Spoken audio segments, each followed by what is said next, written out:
Baik, teman-teman, mari kita lanjutkan materi TOEFL kita ya. Dan hari ini kita ada di chapter ketiga. Di chapter ketiga ini nanti kita akan belajar salah satu bab di TOEFL structure yang lumayan sulit, teman-teman. Nah, babnya itu adalah tentang verb atau kata kerja. Nah, sebenarnya verb ini sudah kita bahas di hari ke pertama ya, hari ke-1.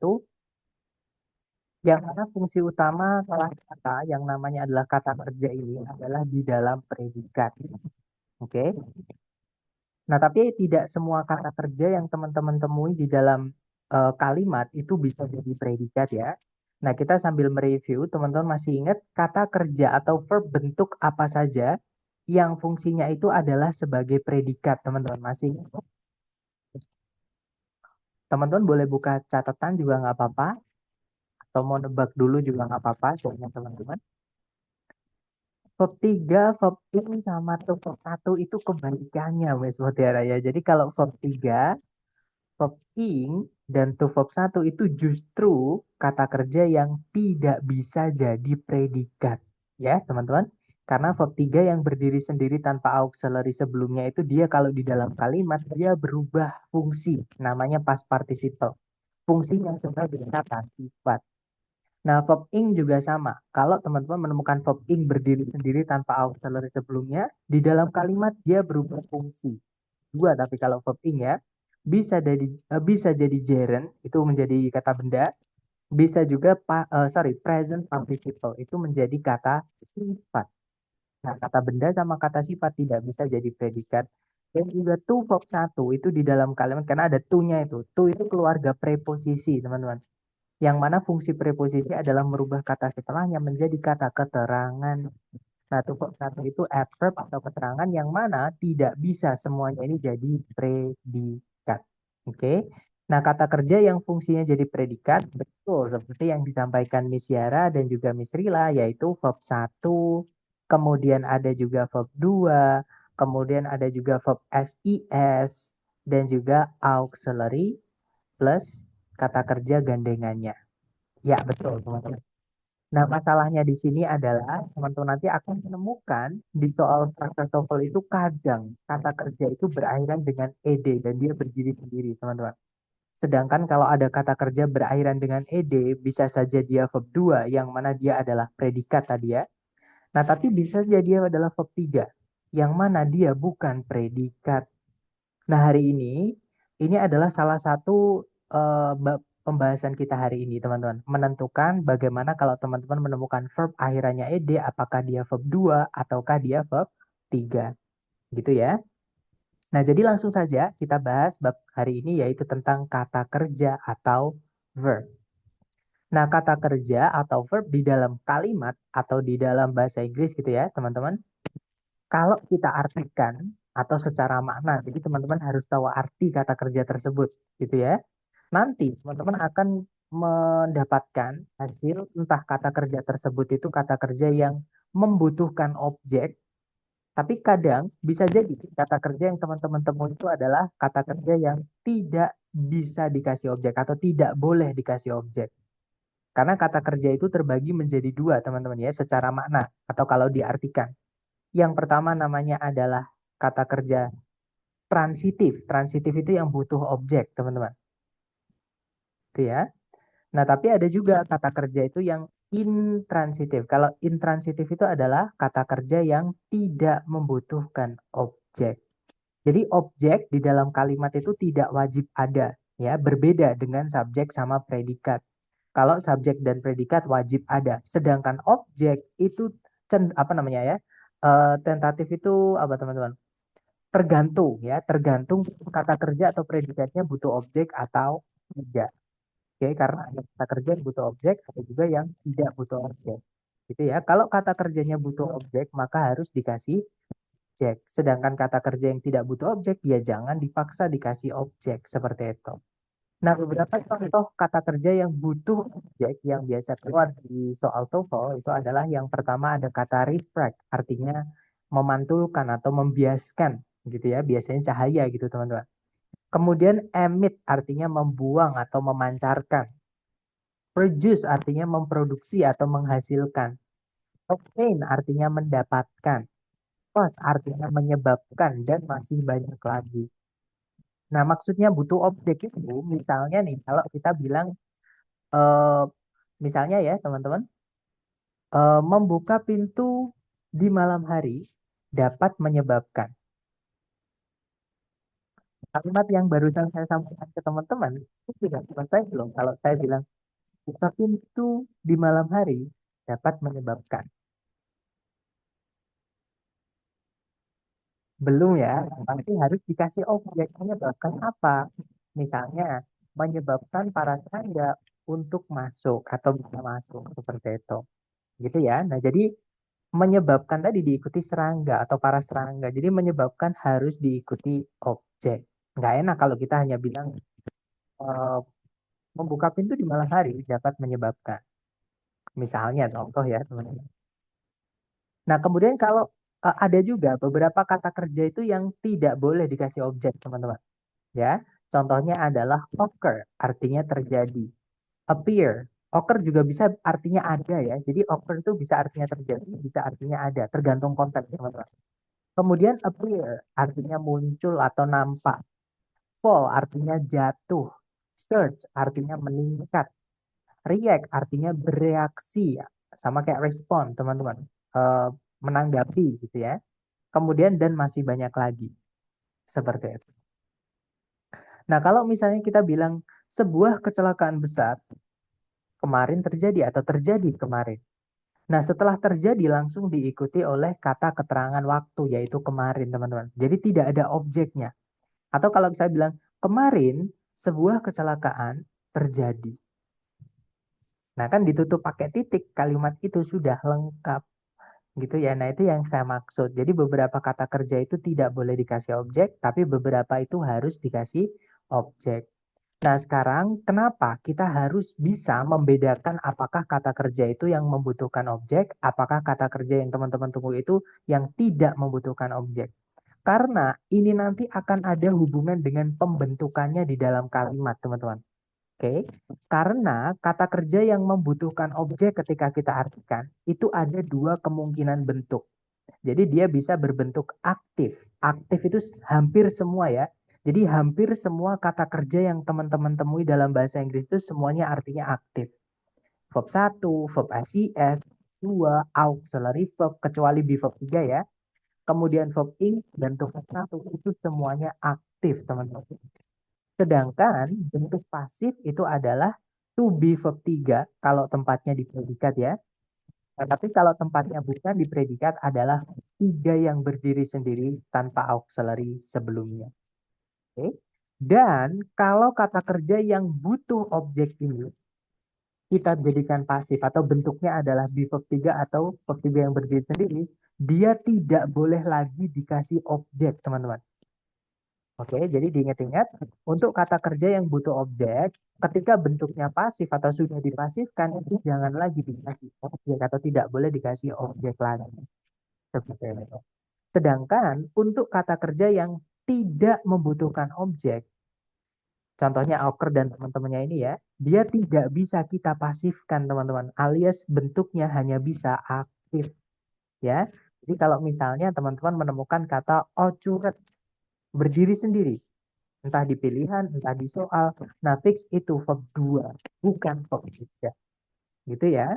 Kenapa? Karena occur itu termasuk ke dalam kata kerja yang tidak membutuhkan objek. Dan kata kerja yang tidak membutuhkan objek tidak bisa kita pasifkan. Jadi bentuknya hanya bisa aktif, teman-teman. Seperti itu. Gitu ya. Nah, sekarang pertanyaannya, mungkin teman-teman ada yang bertanya-tanya. Loh, Sir, kenapa kata kerja yang tidak butuh objek itu kok tidak bisa dipasifkan alias hanya bisa aktif?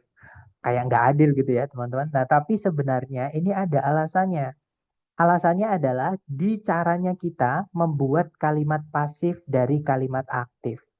Nah, jadi prosedur atau cara kita membuat kalimat pasif dari kalimat aktif itu hanya bisa dilakukan ketika kata kerjanya itu punya objek atau kata kerjanya itu butuh objek, teman-teman. Contoh ya, misalnya aktif kita pakai kata kerja produce. Kalimat aktifnya berbunyi some trees produce resin in large quantity. Beberapa jenis pohon menghasilkan resin dalam jumlah besar. Nah, ini kalau kita analisa, teman-teman, ya, subjek, predikat, objek keterangannya, di situ subjeknya adalah some trees, beberapa jenis pohon gitu ya. Kemudian predikatnya adalah produce, dia verb 1, karena subjeknya jamak, teman-teman. Kemudian di situ ada objek berupa kata benda yaitu resin, ya. Dan yang terakhir ada keterangan yaitu kata in large quantities. Itu kata keterangan. Jadi SPOK. Nah, nanti caranya kita membuat kalimat pasif dari kalimat aktif ini yang awalnya objek. Nah, resin ini kan tadi fungsinya objek ya, teman-teman. Itu kita pindah jadi subjek. Nah, jadinya resinnya di depan. Nah, bayangkan ketika kata kerjanya ini adalah kata kerja yang tidak punya objek, tidak butuh objek. Terus apa yang akan kita rubah jadi subjek? Kan nggak ada, teman-teman. Makanya kata kerja yang tidak butuh objek itu tidak bisa kita pasifkan. Karena nanti tidak ada yang dirubah jadi subjek. Sedangkan kalimat kan wajib ada subjek sama predikat. Ya kan? Nanti kalau nggak ada objeknya, nggak ada yang jadi subjek. Nggak jadi kalimat seperti itu. Nah, kemudian di dalam eh, kalimat pasif atau kata kerja yang sudah aktif ini mau kita pasifkan, itu harus dibentuk be verb 3. Jadi be verb 3 itu kata kerja berbentuk pasif di predikat. Ya. Nah, to be dari kata resin adalah is. Kemudian produce-nya kita bentuk menjadi verb 3, teman-teman. Ya, jadinya produced. Oke. Nah, kemudian yang awalnya subjek tadi ya, samtris ini, teman-teman kan tadi kan subjek ya. Ini kita rubah menjadi objek, tapi bukan objeknya kata kerja. Dia objeknya preposisi. Nah, kan ada tambahan kata by di situ. Makanya kalimatnya agak lebih panjang sedikit, teman-teman. Karena ada tambahan preposisi by. Nah, by some trees itu kalau diartikan oleh beberapa jenis pohon. Nah, itu adalah keterangan, namanya keterangan pelaku. Atau kalau dalam bahasa Inggris, adverb of agent. Mungkin jarang kita dengar ya, tapi ada teman-teman. Seperti itu. Itu ya. Nah, kemudian setelahnya ada keterangan lagi. Nah, makanya tadi saya sampaikan, kalau kata kerja yang butuh objek, sudah dipasifkan, tidak boleh lagi dikasih objek. Karena subjeknya jadi keterangan, teman-teman. Gitu ya. Jadi yang awalnya tadi adalah some trees produce resin in large quantities menjadi resin is produced by some trees in large quantities seperti itu. Sorry guys. Nah, nanti kalau diartikan sama. Kalau yang atas tadi kan beberapa jenis pohon menghasilkan resin dalam jumlah besar, ya kan? Nah, kalau yang bawah, resin dihasilkan oleh beberapa jenis pohon dalam jumlah besar. Seperti itu. Jadi artinya tidak ada yang berubah, cuman dibolak-balik saja. Gitu ya. Nah, jadi ini alasan kenapa hanya kata kerja yang butuh objek saja atau istilahnya transitive verb saja yang bisa kita pasif. Karena objeknya nanti jadi subjek. Nah, sedangkan untuk kata kerja yang tidak membutuhkan objek, contohnya occur, appear, react, dan lain-lain tadi ya, dia hanya bisa aktif, nggak bisa dipasifkan. Alasannya tidak ada objeknya yang dirubah jadi subjek, teman-teman. Nah, contohnya kalimatnya berbunyi, in 1992, the Afghan Communist Government fell to Taliban. Di tahun 1992, pemerintahan komunis Afghanistan jatuh kepada Taliban. Seperti itu. Gitu ya. Nah, jadi nggak bisa dipasifkan ini. Karena setelahnya langsung diikuti keterangan, teman-teman. Bukan objek. Gitu ya. Nah, untuk penerapan materi kita hari ini ke dalam soal structure TOEFL kurang lebih seperti ini. Caranya sama. Teman-teman cari dulu kata kerja sebagai predikat di soal. Ya. Nah, kalau ditarik dari depan ke belakang, di situ ada predikat was. Ini bukan auxiliary ya, dia berdiri sendiri, teman-teman. Dia kata kerja inti. Nah, subjeknya adalah Leonardo da Vinci. Kemudian kalau kita cari predikat lagi ke belakang, nah sama sekali tidak ada teman-teman kata kerja yang bisa menjadi predikat di soal selain was ya. Kemudian kalau kita cek di situ juga tidak ada conjunction atau kata hubung yang menghubungkan dua SP. Artinya kalimat ini sudah lengkap. Nah, kalau di kalimat itu sudah lengkap, boleh nggak kita masukkan auxiliary verb, teman-teman? Yang alfa itu boleh nggak dimasukkan ke titik-titik? Tidak boleh, betul Miss Iva. Kenapa? Karena nanti predikatnya double atau pemborosan. Ya, jadi alfa nggak bisa, teman-teman. Kalau yang Bravo, ada whose diikuti kata benda. Ini conjunction ya. Boleh nggak kita masukkan conjunction yang menghubungkan dua SP, teman-teman?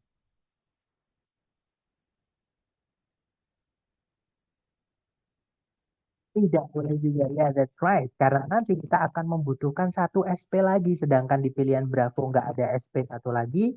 Di soal juga tidak ada SP satu lagi.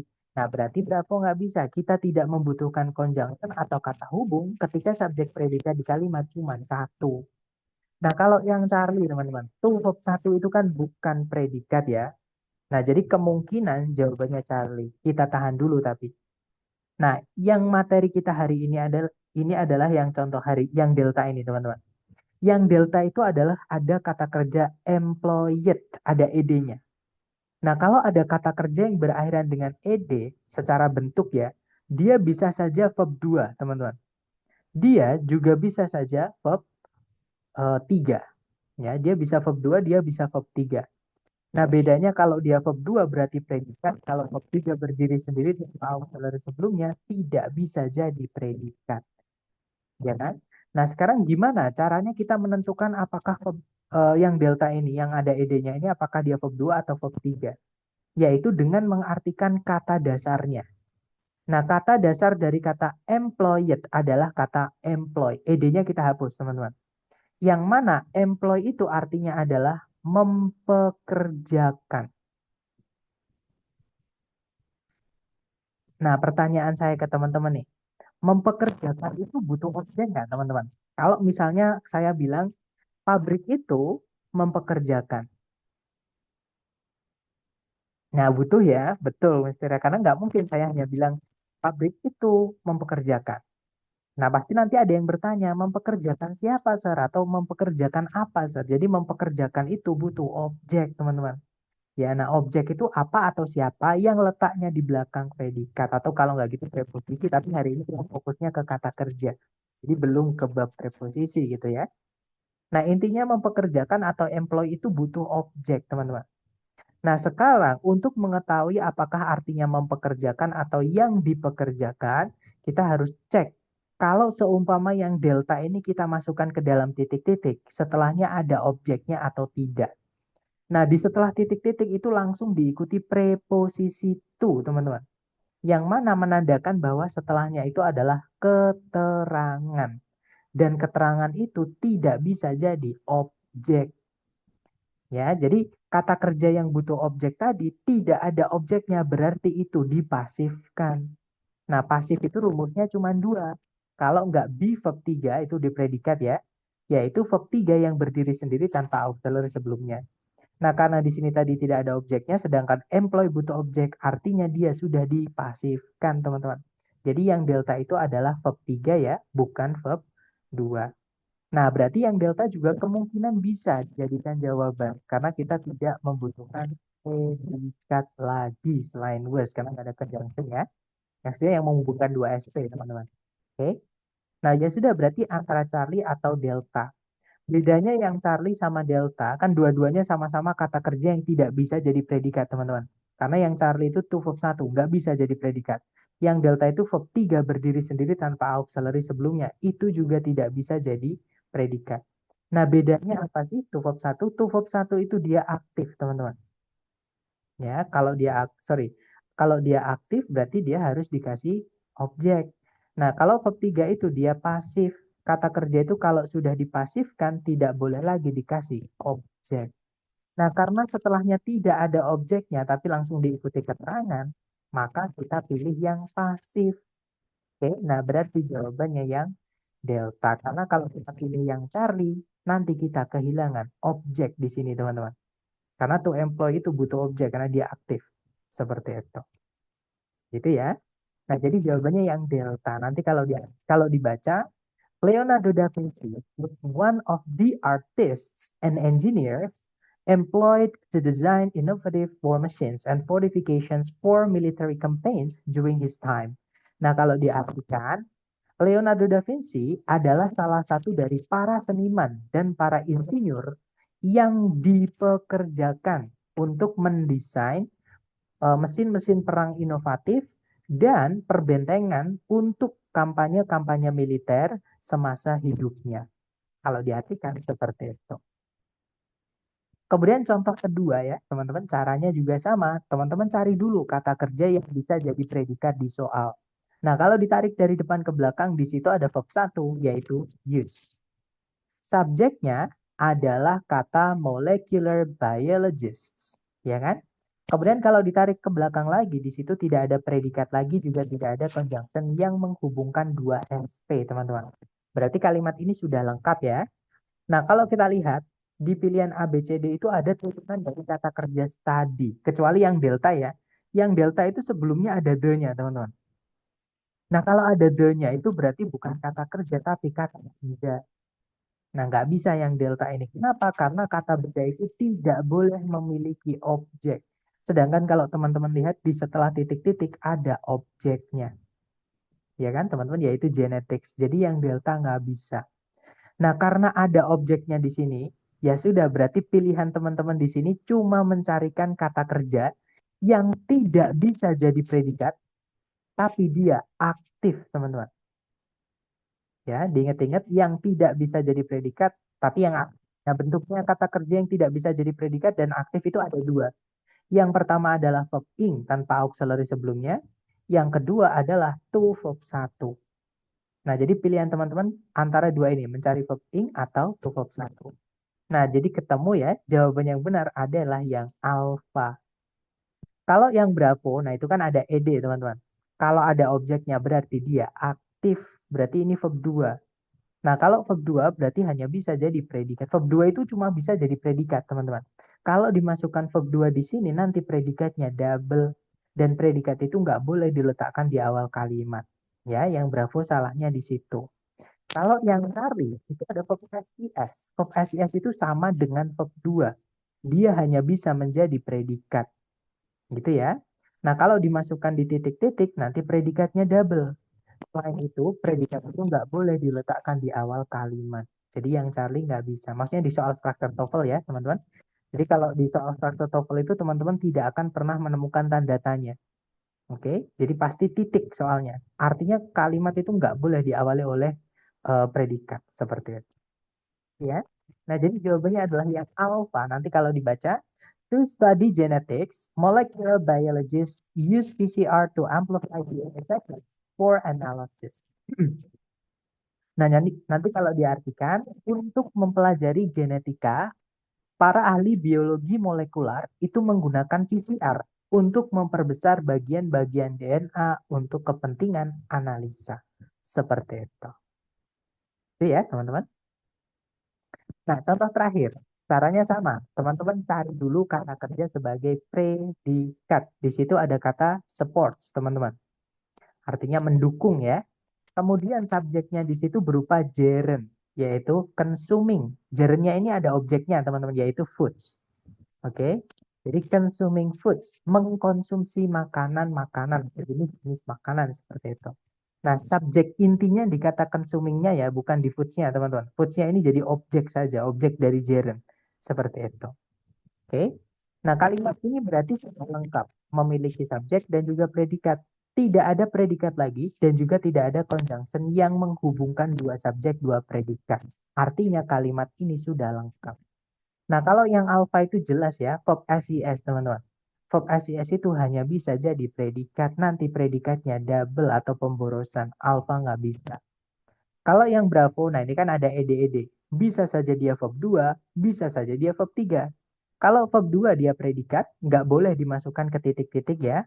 Nah, tapi kalau misalnya dia adalah verb 3, dia bisa dimasukkan ke dalam titik-titik. Karena bukan predikat, teman-teman. Ya, karena di soal sudah ada predikat support, jadi jangan dicarikan predikat lagi karena nggak ada conjunction juga kan. Nah, untuk menentukan apakah contained ini verb 2 atau verb 3, lihat aja setelah titik-titik ada objeknya atau tidak, teman-teman.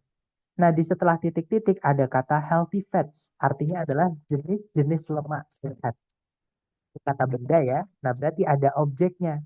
Kalau ada objeknya, yang B ini kita masukkan ke titik-titik, dia jadi aktif, berarti itu verb 2.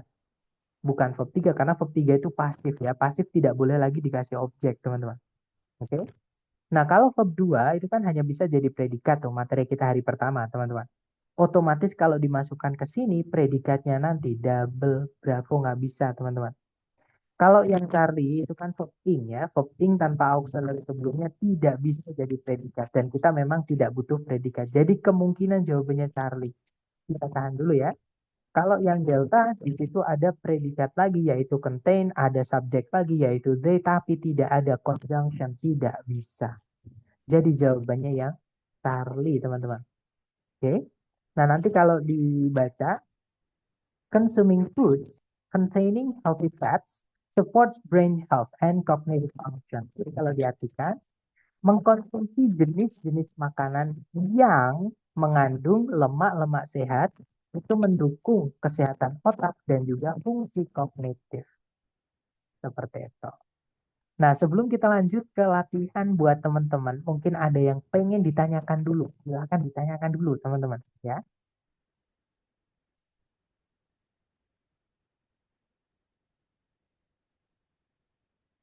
sepertinya nggak ada pertanyaan ya.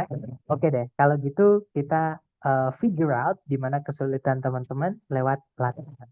Seperti biasa, jangan takut salah ya. Untuk chatnya saya batasi dulu, teman-teman hanya bisa mengirimkan jawaban ke saya. Dan untuk mic-nya, mohon maaf, saya mute dulu, teman-teman, supaya tidak ada suara bocor dan teman-teman bisa lebih konsentrasi dan fokus untuk kegiatan latihannya. Di sini ada satu soal, jangan takut salah. 30 detik dimulai dari sekarang. Silakan, teman-teman.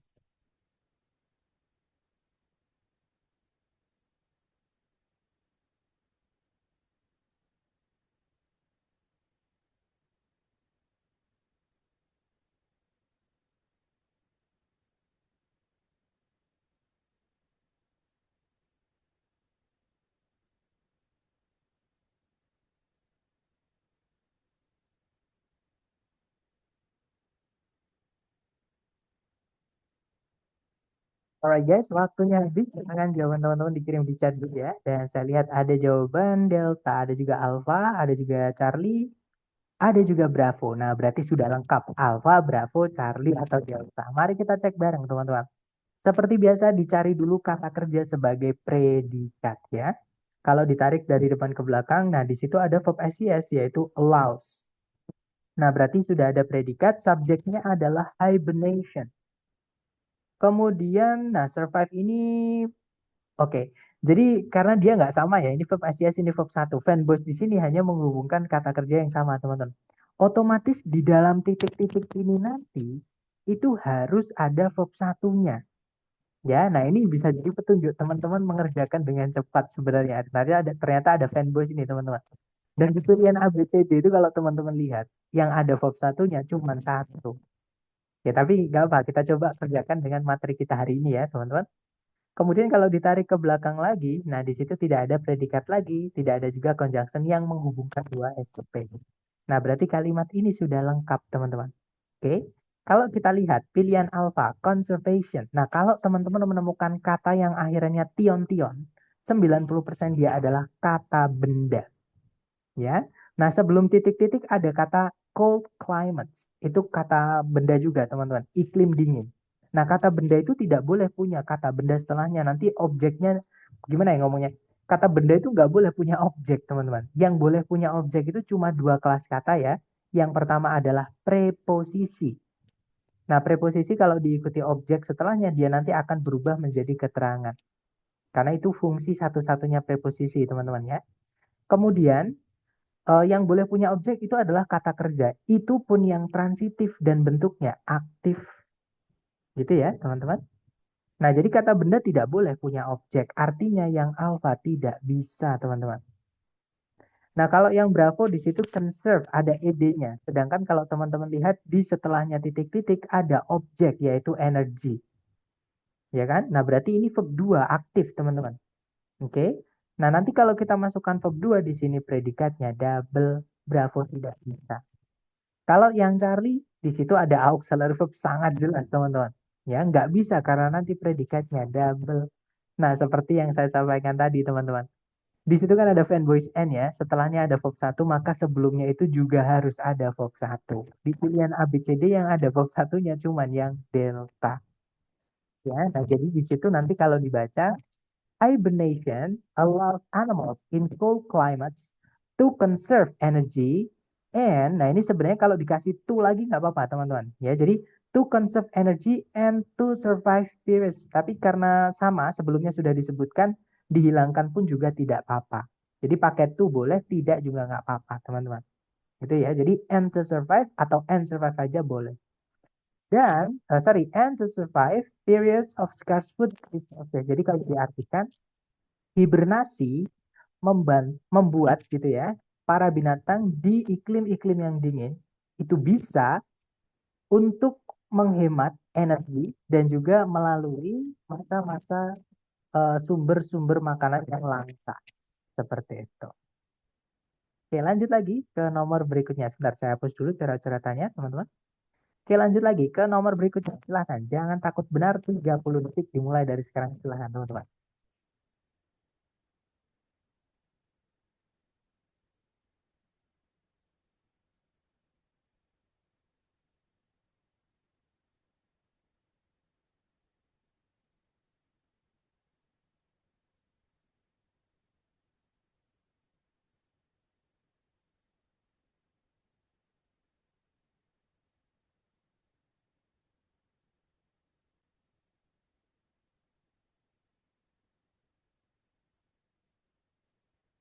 Oke, waktunya sudah habis. Silakan jawaban teman-teman dikirim di chat ya. Dan saya lihat ada jawaban Alpha, ada juga jawaban Bravo, ada juga jawaban Charlie. Oke, antara Alpha, Bravo, atau Charlie ya, kita cek bersama. Seperti biasa, teman-teman cari dulu kata kerja sebagai predikat. Nah, di situ ada kata suggests, subjeknya adalah evidence, kemudian ada conjunction that, teman-teman. Subjeknya adalah a significant portion of antibiotic prescriptions. Nah, ada predikat lagi, maybe. Oke, okay? Unnecessary. Nah, berarti di sini kalimatnya sudah lengkap. Subjek predikat, conjunction subjek predikat. Nah, tapi kalau kita lihat di pilihan A, B, C, D itu semuanya turunan kata kerja, kecuali yang delta ya. Kalau yang delta involvement ada men-men sama kayak tion-tion tadi, teman-teman, 90% dia adalah kata benda. Kata benda kalau dimasukkan di sini nanti objeknya. Maksudnya kata benda tidak boleh punya objek. Ya, teman-teman, yang boleh punya objek cuma preposisi sama kata kerja yang butuh objek. Ya, jadi yang delta tidak bisa teman-teman, kata benda ketemu kata benda. Ya. Nah, jadi antara alfa, bravo, Charlie itu semuanya kata kerja. Cuman yang alfa pun juga tidak bisa. Nanti predikatnya tiga, teman-teman. Ada suggest, ada involves, ada maybe. Ya kan? Nah, otomatis yang alfa tidak bisa, nanti predikatnya tiga, seperti itu. Kalau yang Bravo, nah ini ada ed-ed. Bisa saja verb 2. Kalau verb 2 predikat nggak bisa jadi jawaban. Bisa saja dia verb 3. Kalau verb 3 berdiri sendiri tanpa auxiliary sebelumnya, nah itu bisa jadi jawaban. Karena dia bukan predikat ya, teman-teman. Untuk mengetahui dia predikat atau bukan, lihat aja setelahnya ada objeknya atau tidak. Nah, ternyata setelahnya ada minor infections. Nah, yang saya sebutkan tadi, tion-tion itu kata benda, teman-teman. Jadi infeksi-infeksi kecil gitu ya. Nah, otomatis karena ada objeknya, kalau kita masukkan ke Bravo, ini dia aktif verb 2, teman-teman. Dan verb 2 itu fungsinya hanya bisa jadi predikat. Nanti predikatnya double ya, atau pemborosan. Nah, jadi jawabannya adalah yang Charlie, teman-teman. Oke. Nah, nanti kalau dibaca, evidence suggests that a significant portion of antibiotic prescriptions involving minor infections may be unnecessary. Jadi kalau diartikan, bukti menyatakan bahwa sebuah atau sebagian gitu ya, sebagian besar dari prescription itu apa ya teman-teman? Ini resep gitu ya, resep antibiotik yang melibatkan infeksi-infeksi kecil mungkin saja tidak diperlukan atau tidak penting seperti itu. Gitu ya. Lanjut lagi ke nomor berikutnya, silahkan. Sebentar. Kealasan involving tanpa nyari yang salah apa? Kealasan involving, oke. Ada cara cepat teman-teman ya. Dengan seperti yang ditanyakan Miss Siva, Alasan involving, kenapa kok jawabannya, kita bisa tahu jawabannya involving tanpa melihat A, B, sama delta. Nah, itu gampang aja, teman-teman. Kita kan tadi sudah ngecek di soal ya, di situ kan ada kalimatnya sudah lengkap. Subjek predikat, conjunction subjek predikat. Dan kalau kita lihat di pilihan A, B, C, itu kan semua turunan dari kata kerja. Nah, kalau dimasukkan ke dalam titik-titik, berarti kita harus mencari kata kerja yang tidak bisa jadi maksudnya tidak bisa jadi predikat, maaf. Kok tidak bisa jadi objek hampirannya, teman-teman? Jadi tidak bisa jadi predikat. Nah, kata kerja yang tidak bisa jadi predikat itu ada 3, teman-teman. Yaitu to verb 1, kemudian verb ing, dan juga verb 3.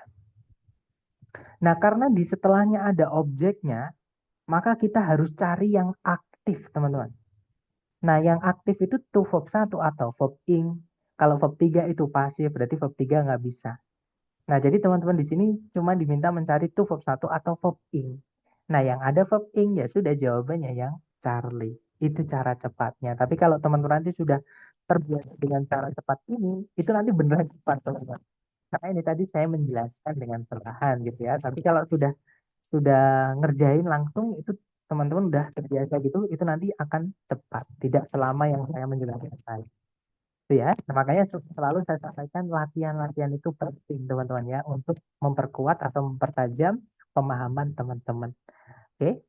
Kita lanjut lagi ke soal setelahnya. Jangan takut salah, dicoba dulu. 30 detik dimulai dari sekarang. Silahkan.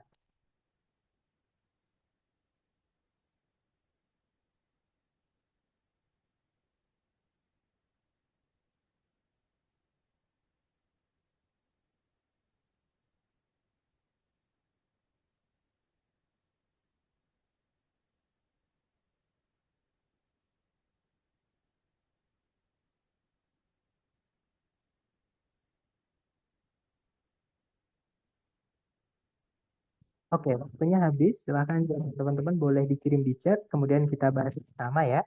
Dan saya lihat ada jawaban Alpha, Bravo, Charlie, Delta. Oke, sudah lengkap teman-teman. Kalau gitu kita bahas bersama. Seperti biasa dicari dulu kata kerja sebagai predikat. Oke. Kalau ditarik dari depan ke belakang. Nah, kalau teman-teman menemukan tanda baca ini ya, ini namanya semicolon teman-teman. Titik koma ini kalau di dalam bahasa Inggris namanya semicolon. Nah, ini kalau teman-teman menemukan tanda baca ini anggap sebagai conjunction. Ya. Nah, itu kan setelahnya juga ada subjek yaitu it, predikatnya adalah is not determined. Is determined itu. Jadi auxiliary verb, ya, teman-teman. Nah, berarti di sebelumnya titik koma itu juga harusnya tadi ada predikat tapi belum ada. Nah, subjeknya adalah the guilt atau innocence yang dihubungkan pakai fan voice or ini dianggap satu aja. Gitu ya, teman-teman. Nah, kalimat ini berarti hanya kehilangan satu predikat. Otomatis yang Charlie salah ya teman-teman karena ada conjunction. Nah kalau yang alpha, kalau misalnya dia verb 2 itu bisa jadi jawaban. Nah tapi kalau verb 3 tidak bisa ya karena kita butuhnya predikat. Sedangkan verb 3 tanpa auxiliary tidak bisa jadi predikat. Gitu ya teman-teman. Nah untuk mengetahuinya gimana apakah dia verb 2 atau verb 3? Lihat aja setelahnya ada objeknya atau tidak. Karena determine artinya menentukan. Dia butuh objek teman-teman. Nah, ternyata setelah titik-titik nabrak preposisi by. Nah, nggak ada objeknya berarti ya. Karena preposisi itu menandakan setelahnya ini keterangan, teman-teman. Nggak bisa jadi objek keterangan itu. Gitu ya. Nah, maka determine ini kalau dimasukkan ke titik-titik, dia pasif. Dia verb 3. Nah, kalau verb 3 dimasukkan ke sini, kita tetap kehilangan satu predikat. Jadi yang alpha nggak bisa. Gitu ya. Kalau yang Bravo is determined itu pasif ya dan dia predikat. Nah, jadi kemungkinan jawabannya adalah yang Bravo. Tapi kita cek dulu yang lain. Kalau yang Charlie, nah yang Charlie tadi sudah salah ya karena ada conjunction. Subjek kita sudah punya conjunction titik koma, teman-teman. Oke. Kalau yang Delta ini juga predikat, teman-teman. Verb SES, ya kan? Nah, jadi antara Bravo atau Delta. Nah, bedanya Bravo atau Delta apa? Bravo itu dia be verb 3, dia pasif, teman-teman. Rumusnya pasif di predikat itu be verb 3. Nah, kalau sudah dipasifkan tidak boleh lagi punya objek atau nggak boleh ada objeknya setelahnya. Sedangkan yang Delta, determines itu dia verb SES, dia aktif, teman-teman. Ya. Nah, kalau aktif di teman itu butuh objek, artinya kan menentukan. Maka setelahnya harus ada objeknya. Nah, kita lihat aja setelah titik-titik ada objek atau tidak. Nah, di setelah titik-titik langsung nabrak preposisi itu jadi keterangan berarti setelahnya. Keterangan tidak bisa jadi objek. Nah, karena di teman ini menentukan butuh objek, tidak ada objeknya, maka itu harus dipasifkan. Jadi jawaban yang benar adalah yang berapa. Gitu ya. Nanti kalau dibaca, the guilt or innocence of a defendant in a criminal trial is determined by a jury or judge. It is not determined by the police or prosecutor. Jadi kalau dia bersalah atau tidaknya seorang terduga atau terdakwa gitu ya di sebuah apa trial itu pengadilan gitu ya, pengadilan kriminal ditentukan oleh seorang juri atau hakim. Dia atau maksudnya dia di sini adalah salah tidaknya tadi ya, itu tidak ditentukan oleh polisi atau prosekutor. Prosekutor itu yang bagian eksekutor lah, yang menghukum seperti itu. Iya, Mister tolong ulangi lagi dong, kenapa nggak bisa A? Penentuan dia verb 3 atau verb 2-nya itu based on apa, Sir? Oke, jadi gini. Tadi kan kita hari ini belajar ya, teman-teman. Kata kerja itu bisa kalau teman-teman menemukan ada ed-nya ya, bisa saja dia verb 2, bisa saja dia sebentar ini saya ini dulu teman-teman, biar enak ya. Nah, jadi kata kerja itu bisa saja kalau ada ed-nya itu bisa saja dia kalau ini sudah pasti verb 3, teman-teman. Auxiliary ketemu ed, ed-nya itu sudah pasti verb 3. Karena nggak mungkin auxiliary ketemu verb 2 itu nggak ada. Materi hari pertama tentang auxiliary. Boleh dicek nanti. Atau catat, kalau teman-teman sudah mencatat, boleh dibuka catatan. Ada nggak auxiliary yang ketemu sama verb 2? Pasti nggak ada. Ya. Nah, jadi kalau menemukan auxiliary, kalau setelahnya adj-nya itu sudah pasti verb 3.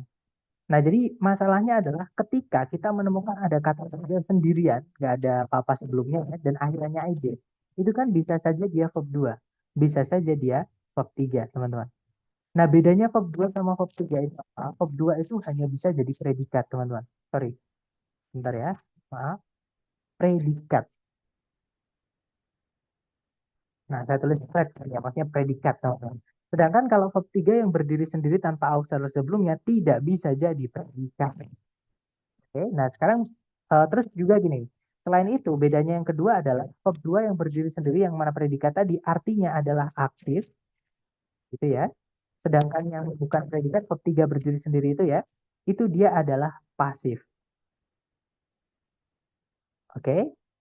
Nah, sekarang bagaimana kita bisa menentukan apakah dia verb 2 verb 3 dengan mengartikan verb satunya. Determine itu artinya adalah menentukan.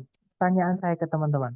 Misal saya bilang ke teman-teman nih, yang kita lakukan ini menentukan. Nah, kalimat yang barusan saya sampaikan ini sudah selesai atau belum, teman-teman?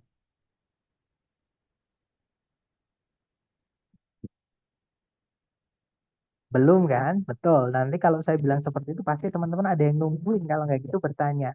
Menentukan apa, Sir? Misalkan, apa yang kita lakukan ini menentukan kualitas hasilnya, misalnya ya, teman-teman. Nah, jadi menentukan itu harus dikasih objek.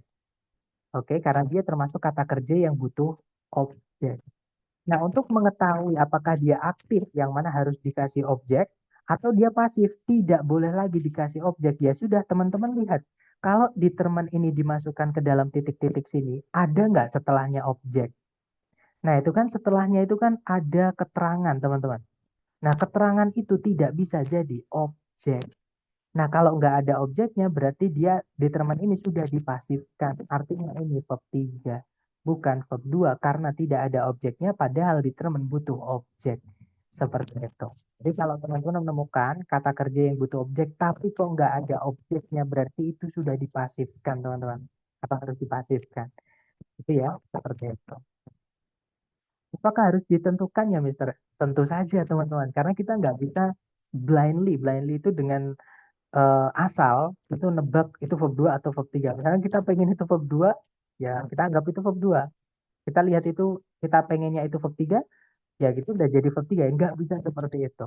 Ya, jadi harus ditentukan karena ada perbedaan kenapa diciptakan verb 2 sama verb 3 walaupun bentuknya sama ya beberapa ya, teman-teman. Nah, tapi ada perbedaan penggunaan. Kalau misalnya mereka sama ya kenapa nggak dijadiin satu aja? Kenapa harus ada dua? Seperti itu. Gitu ya. Jadi ada perbedaan verb 2 sama verb 3 otomatis harus ditentukan dulu apakah dia verb 2 atau verb 3. Seperti itu. Gitu ya. Kemudian, Mister boleh dijelaskan ulang kenapa yang alfa salah. Verb 3 itu tidak bisa jadi predikatnya, Mister. Itu materi kita hari pertama, Miss. Ya, jadi di hari pertama kemarin kita belajar tuh kenapa saya itu tidak menyebut subjek verb, teman-teman. Tapi saya lebih nyebutnya itu lebih enak pakainya subjek predikat. Alasannya adalah takutnya kalau saya bilang subjek verb, semua bentuk verb yang teman-teman temukan di dalam kalimat dianggap sebagai predikat. Padahal tidak semuanya, teman-teman. Ya, di hari pertama tuh kita belajar ada kata kerja yang bisa jadi predikat. Nah, apa aja? Yaitu verb 1, verb SIS, verb 2, dan juga auxiliary verb. Nah, ini pentingnya. Saya selalu mengingatkan ke teman-teman untuk mencatat. Karena kalau teman-teman mencatat, pasti teman-teman ingat. Ya, karena kan kalau kita nyatat nggak mungkin nggak melihat. Pasti teman-teman melihat dan ketika kita mencatat itu otak kita merekam, teman-teman. Itu alasan kenapa saya selalu menyarankan untuk mencatat, gitu ya. Nah, jadi ada kata kerja yang bisa jadi predikat, ada juga kata kerja itu yang tidak bisa jadi predikat. Nah, apa aja? Verb 3 tanpa auxiliary sebelumnya. Kemudian verb ing tanpa auxiliary sebelumnya dan juga to verb 1. Jadi kalau pertanyaannya apakah verb 3 tidak bisa jadi predikat? Jawabannya tidak bisa kalau berdiri sendiri tanpa auxiliary sebelumnya. Seperti itu. Nah, nanti boleh direview materi hari pertama ya. Linknya selalu sudah saya sematkan di grup teman-teman. Kemudian ada pertanyaan dari Misi Kak, yang by itu selalu keterangan ya. Nah, kalau teman-teman cek di kamus, ya sebentar, kita cek di kamus teman-teman, kita cari kata by. Kita lihat kelas katanya apa, selain adverb ya. Nah, jadi kelas katanya adalah preposition. Oke, nah preposition itu fungsinya di kalimat cuma satu, teman-teman. Yaitu merubah kata benda setelahnya menjadi keterangan. Ya, jadi kalau pertanyaannya apakah kalau menemukan by itu pasti setelahnya keterangan? Jawabannya iya. Karena by itu sama dengan in, sama dengan of, sama dengan as yang artinya sebagai ya, teman-teman. Kemudian ada juga to. Cuman kalau to ini agak beda. Kalau preposisi to itu boleh diikuti verb 1. Sedangkan preposisi-preposisi yang lain selain to hanya bisa diikuti objek. Entah kata benda atau kata ganti. Makanya kalau mau diikuti verb harus diinginkan. Seperti itu. Tapi kalau to ini khusus teman-teman atau unik gitu ya. Boleh diikuti verb 1. Sekali lagi, kalau pertanyaan apakah by itu selalu menandakan itu jadi keterangan? Jawabannya iya.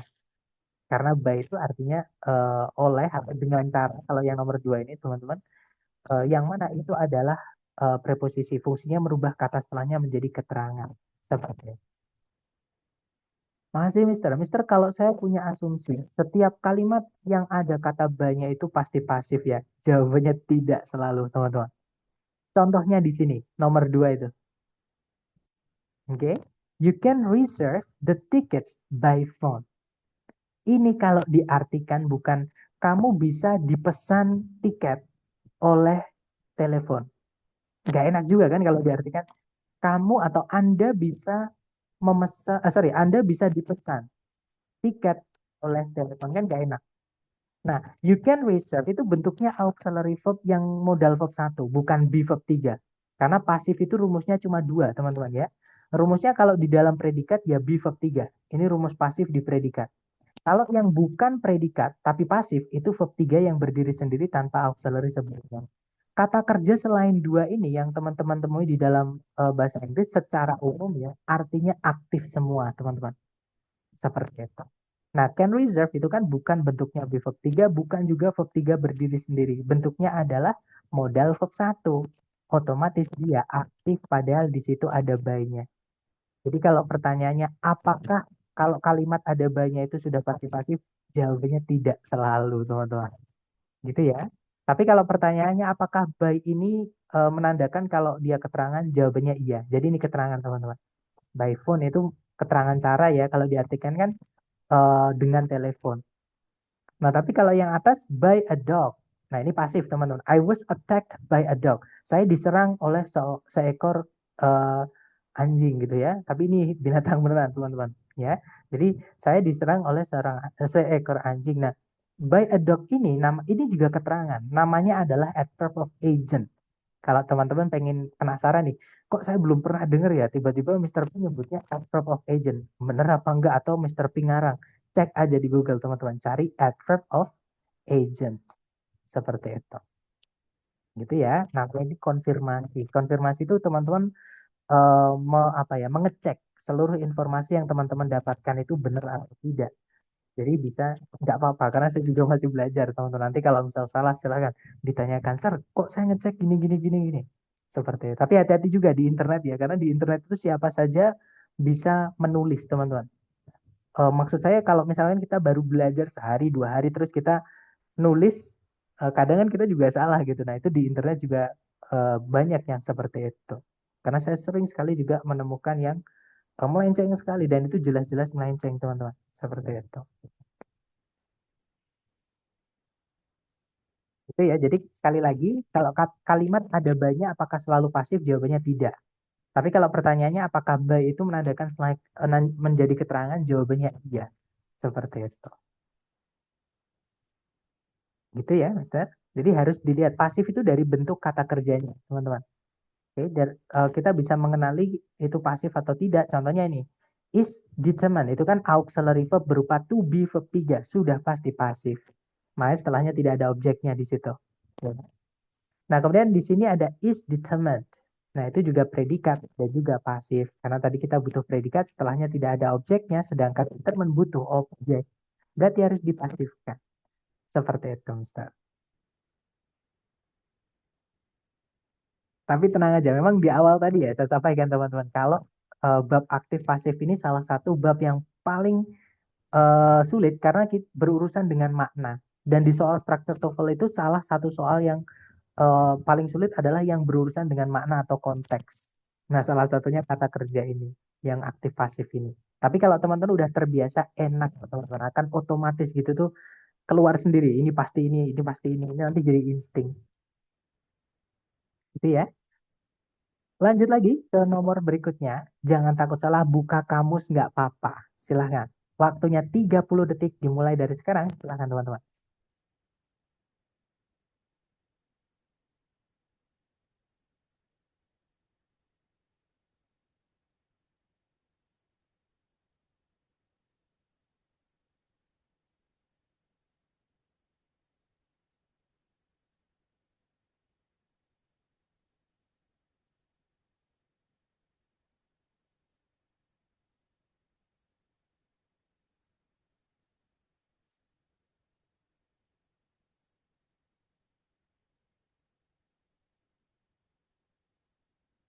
Oke, waktunya sudah habis. Silahkan jawaban teman-teman dikirim di chat.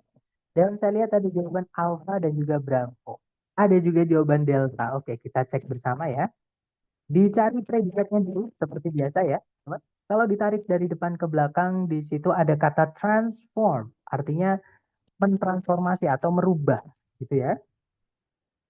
Subjeknya adalah the theory of relativity. Kata bendanya di teorinya, teman-teman. Kemudian nggak ada predikat lagi, juga tidak ada conjunction yang menghubungkan dua SP. Nah, berarti kalimat ini sudah lengkap, teman-teman. Kalau kita lihat titik-titik itu di sebelumnya kata by, ya kan? Intinya tidak ada objeknya lah, itu keterangan, teman-teman. Kalau kita lihat di pilihan A, B, C, D itu ada kata kerja propose, artinya mengajukan atau menyatakan, yang mana itu butuh objek. Nah, menyatakan itu butuh objek, tidak ada objeknya berarti harus dipasifkan. Karena di soal sudah ada predikat, teman-teman di sini diminta mencarikan kata kerja yang tidak bisa jadi predikat. Dan karena tidak ada objeknya, padahal propose ini butuh objek, maka harus cari yang pasif, teman-teman. Ya. Nah, kata kerja yang tidak bisa jadi predikat dan pasif itu rumusnya cuma satu, yaitu verb 3 yang berdiri sendiri tanpa auxiliary sebelumnya. Ya, nah berarti ketemu jawabannya adalah yang sorry teman-teman. Jawabannya adalah yang alfa. Gitu ya. Nah, kalau yang Bravo to verb 1 itu aktif. Setelahnya tidak ada objeknya, padahal propose butuh objek. Nah, kalau kita masukkan yang Bravo, kita kehilangan objek, teman-teman. Itu ya. Nah, kalau yang Charlie sama Delta itu jelas-jelas salah. Karena yang Charlie itu verb 1 itu predikat. Delta itu kan auxiliary verb. Walaupun dia pasif ya, teman-teman, tapi dia auxiliary verb. Auxiliary verb itu fungsinya jadi predikat.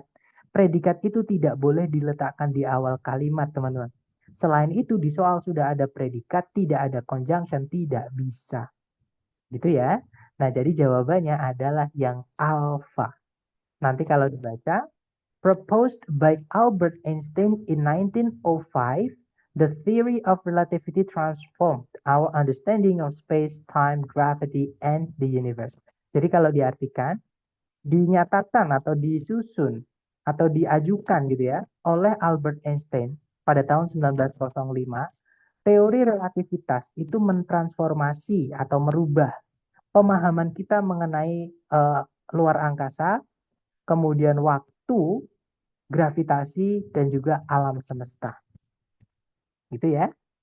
Nah, Miss Siva mungkin bisa disampaikan kira-kira untuk soalnya bingungnya di mana supaya saya bisa membantu. Ya, tapi kalau misalkan ya, aku masih bingung. Nah, bingungnya di mana? Supaya kita bisa apa ya, menjawab kebingungan itu.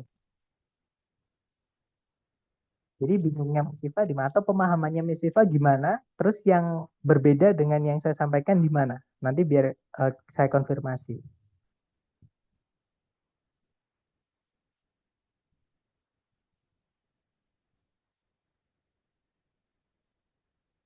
Oke, jadi sebelum keterangan itu harus apa, Kak? Oke.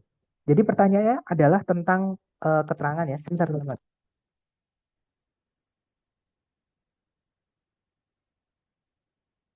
Oke, jadi pertanyaannya adalah tentang keterangan. Jadi di dalam kalimat, keterangan itu boleh ada, boleh tidak. Ada berapapun keterangan di dalam kalimat tidak ada masalah. Intinya tidak ada yang sama ya atau pengulangan gitu. Misalkan keterangan waktu ya dengan jangan keterangan waktu lagi seperti itu. Keterangan tempat ya sudah satu aja gitu. Tapi kalau ada keterangan tempat, keterangan waktu, keterangan cara dan keterangan-keterangan yang lain dalam kalimat atau satu pesan itu tidak harus sama. Jadi di dalam kalimat itu ada keterangan apapun tidak apa-apa. Terus keterangan itu bisa tempatnya di mana-mana. Oke, teman-teman. Jadi kalau pertanyaannya di sebelumnya keterangan itu harus ada apa sih, Kak? Tergantung.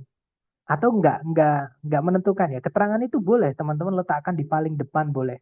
Di setelahnya kata sifat boleh. Ini kan propose ini verb 3, dia kata sifat, teman-teman. Jadi verb 3 itu kenapa kok tidak bisa jadi predikat? Karena dia berubah fungsi menjadi kata sifat.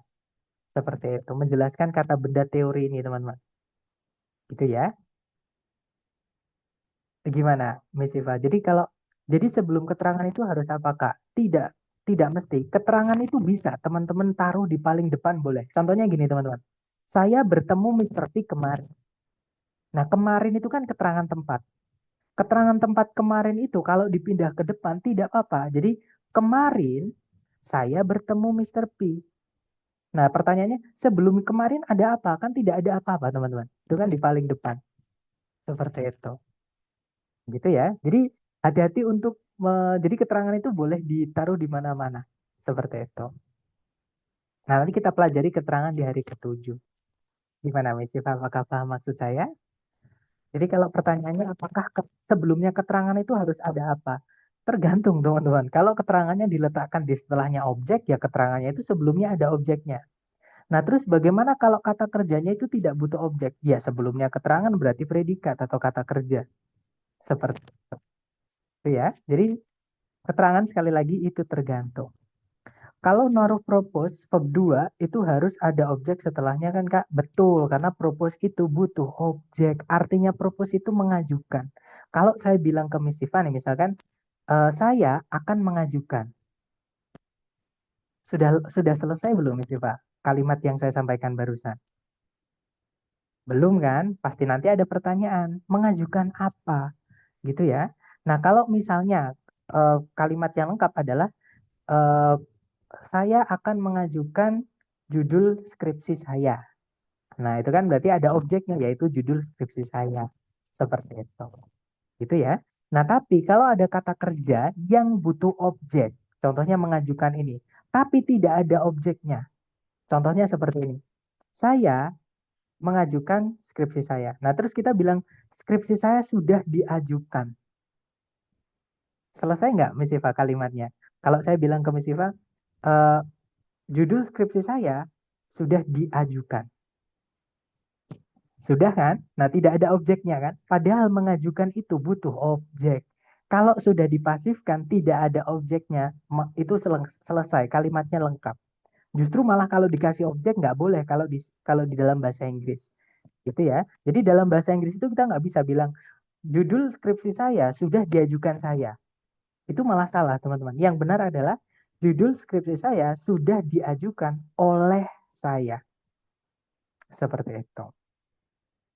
Dapat nggak, Miss Iva, dari maksud saya tadi? Jadi kalau ada kata kerja butuh objek, tapi kok nggak ada objeknya, berarti itu harus dipasifkan. Atau saya balik, kata kerja yang butuh objek, kalau dipasifkan tidak boleh lagi ada objeknya. Seperti itu kan sama aja maksudnya ya, dibolak-balik aja. Jadi kata kerja itu kalau sudah dipasifkan jangan dikasih objek. Atau kalau teman-teman menemukan kata kerja yang butuh objek, tapi tidak ada objeknya, berarti itu dipasifkan atau harus pasif. Seperti itu. Makanya propose itu verb 3 bukan verb 2 karena tidak ada objeknya, teman-teman. Seperti itu.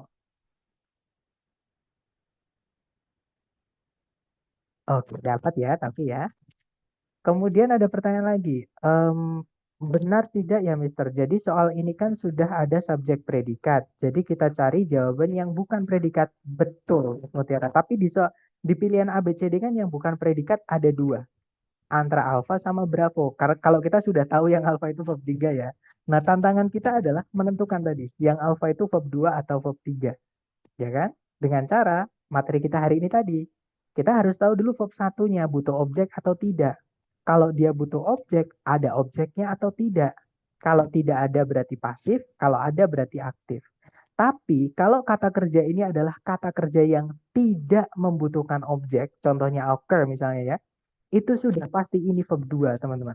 Jadi occurred itu pasti verb 2. Karena occurred itu kata kerja yang tidak butuh objek. Dan kata kerja yang tidak butuh objek tidak bisa kita pasifkan. Nah, tadi sudah saya sampaikan di awal tadi ya. Seperti itu. Jadi, kalau pertanyaannya apakah benar ya, Mister, di soal sudah lengkap subjek predikat, jadi kita tidak perlu cari predikat lagi. Jawabannya betul. Justru kita harus cari yang bukan predikat. Betul.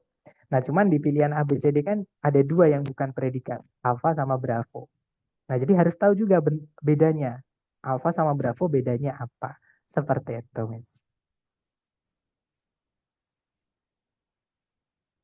Nah, yang alfa dan Bravo adalah bukan predikat. Jawaban B salah karena kalimatnya, karena to verb 1 itu aktif gitu ya. Karena pasif itu rumusnya cuma dua kok, teman-teman. Pasif itu cuma be verb 3 kalau di dalam predikat. Kalau yang bukan predikat itu verb 3 yang berdiri sendiri. Kata kerja selain be verb 3 sama verb 3 yang berdiri sendiri, secara umum ya, artinya adalah aktif. Seperti itu. Jadi to verb 1 itu aktif. Nah, kenapa yang Bravo salah? Walaupun dia bukan predikat ya, ya karena dia aktif tapi tidak ada objeknya. Padahal propose ini butuh objek. Jadi kalau kita paksakan Bravo ini dimasukkan ke titik-titik, kalimatnya masih kehilangan sesuatu. Kehilangan apa? Kehilangan objek. Seperti itu.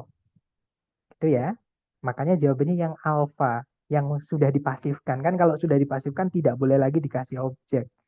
Oke, teman-teman, seperti itu. Gimana, Miss Mutiara? Apakah dapat?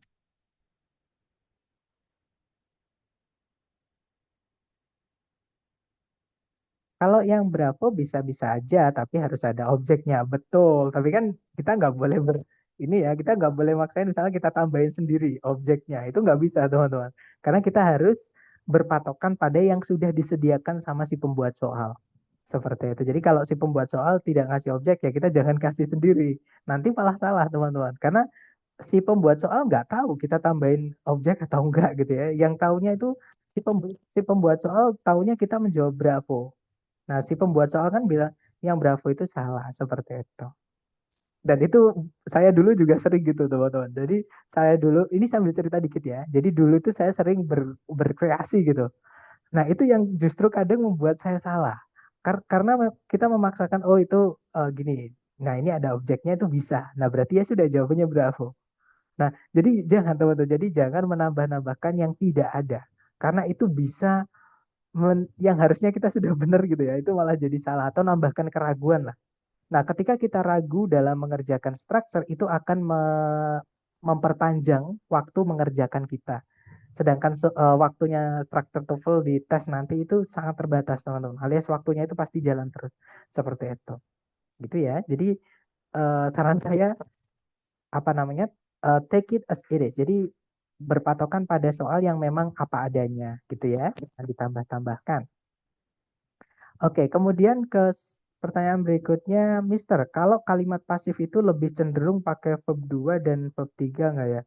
Kalau verb 2 tidak, kalau verb 3 iya. Jadi verb 2 itu aktif, teman-teman. Contohnya nih, saya makan saya makan apa? Misalnya saya makan dinosaurus kemarin, gitu ya contohnya, teman-teman. Itu bahasa Inggrisnya adalah I ate dinosaurs yesterday. Sorry, dinosaurs yesterday. Nah, ini aktif, teman-teman. Saya makan. Eat itu kan verb 2. Dia aktif ya. Jadi bukan pasif. Tapi kalau misalnya kita mau pasif, tapi artinya beda ya. Kalau mau artinya sama ya kita balik aja, teman-teman. Jadinya, dinosaurs were eaten by me yesterday. Ini contoh aja yang langsung walaupun by me itu jarang sekali, teman-teman. Biasanya nggak ditulis gitu ya. Jadi dihilangkan biasanya by me itu. Jadi, dinosaurs were eaten by me yesterday. Dinosaurus dimakan oleh saya kemarin. Sorry, yesterday. Seperti itu, Mister. Jadi kalau pertanyaannya apakah verb pasif itu cenderung pakai verb 2? Tidak selalu. Oke, nah di situ verb 2-nya pakai were karena mungkin ngomongin yesterday, lampau ya. Tapi kalau setiap hari, misalkan setiap hari saya makan dinosaurus, ya pakainya are. Jadi bukan pakai verb 2, pakainya, tapi jangan pakai yesterday ya, teman-teman. Ini fakta. Jadi, dinosaurs are eaten by me. Dinosaurus itu dimakan oleh saya. Seperti itu.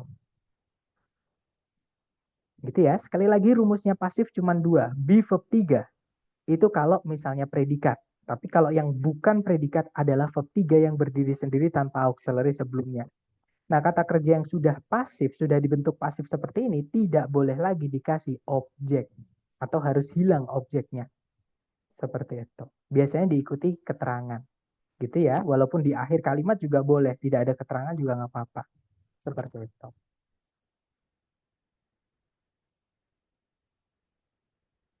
Gimana, Mr. Rahman? Apakah dapat maksud saya, Mister?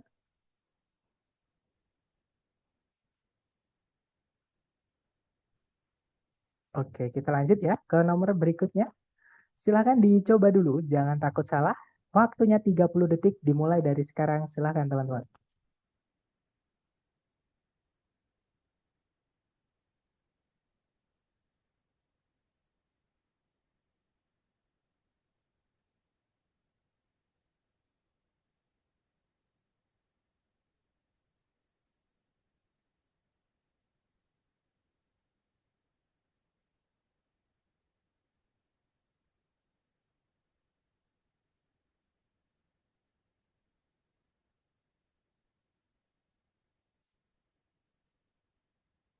Oke, waktunya sudah habis. Silahkan jawaban teman-teman dikirim di chat, kemudian kita bahas bersama ya.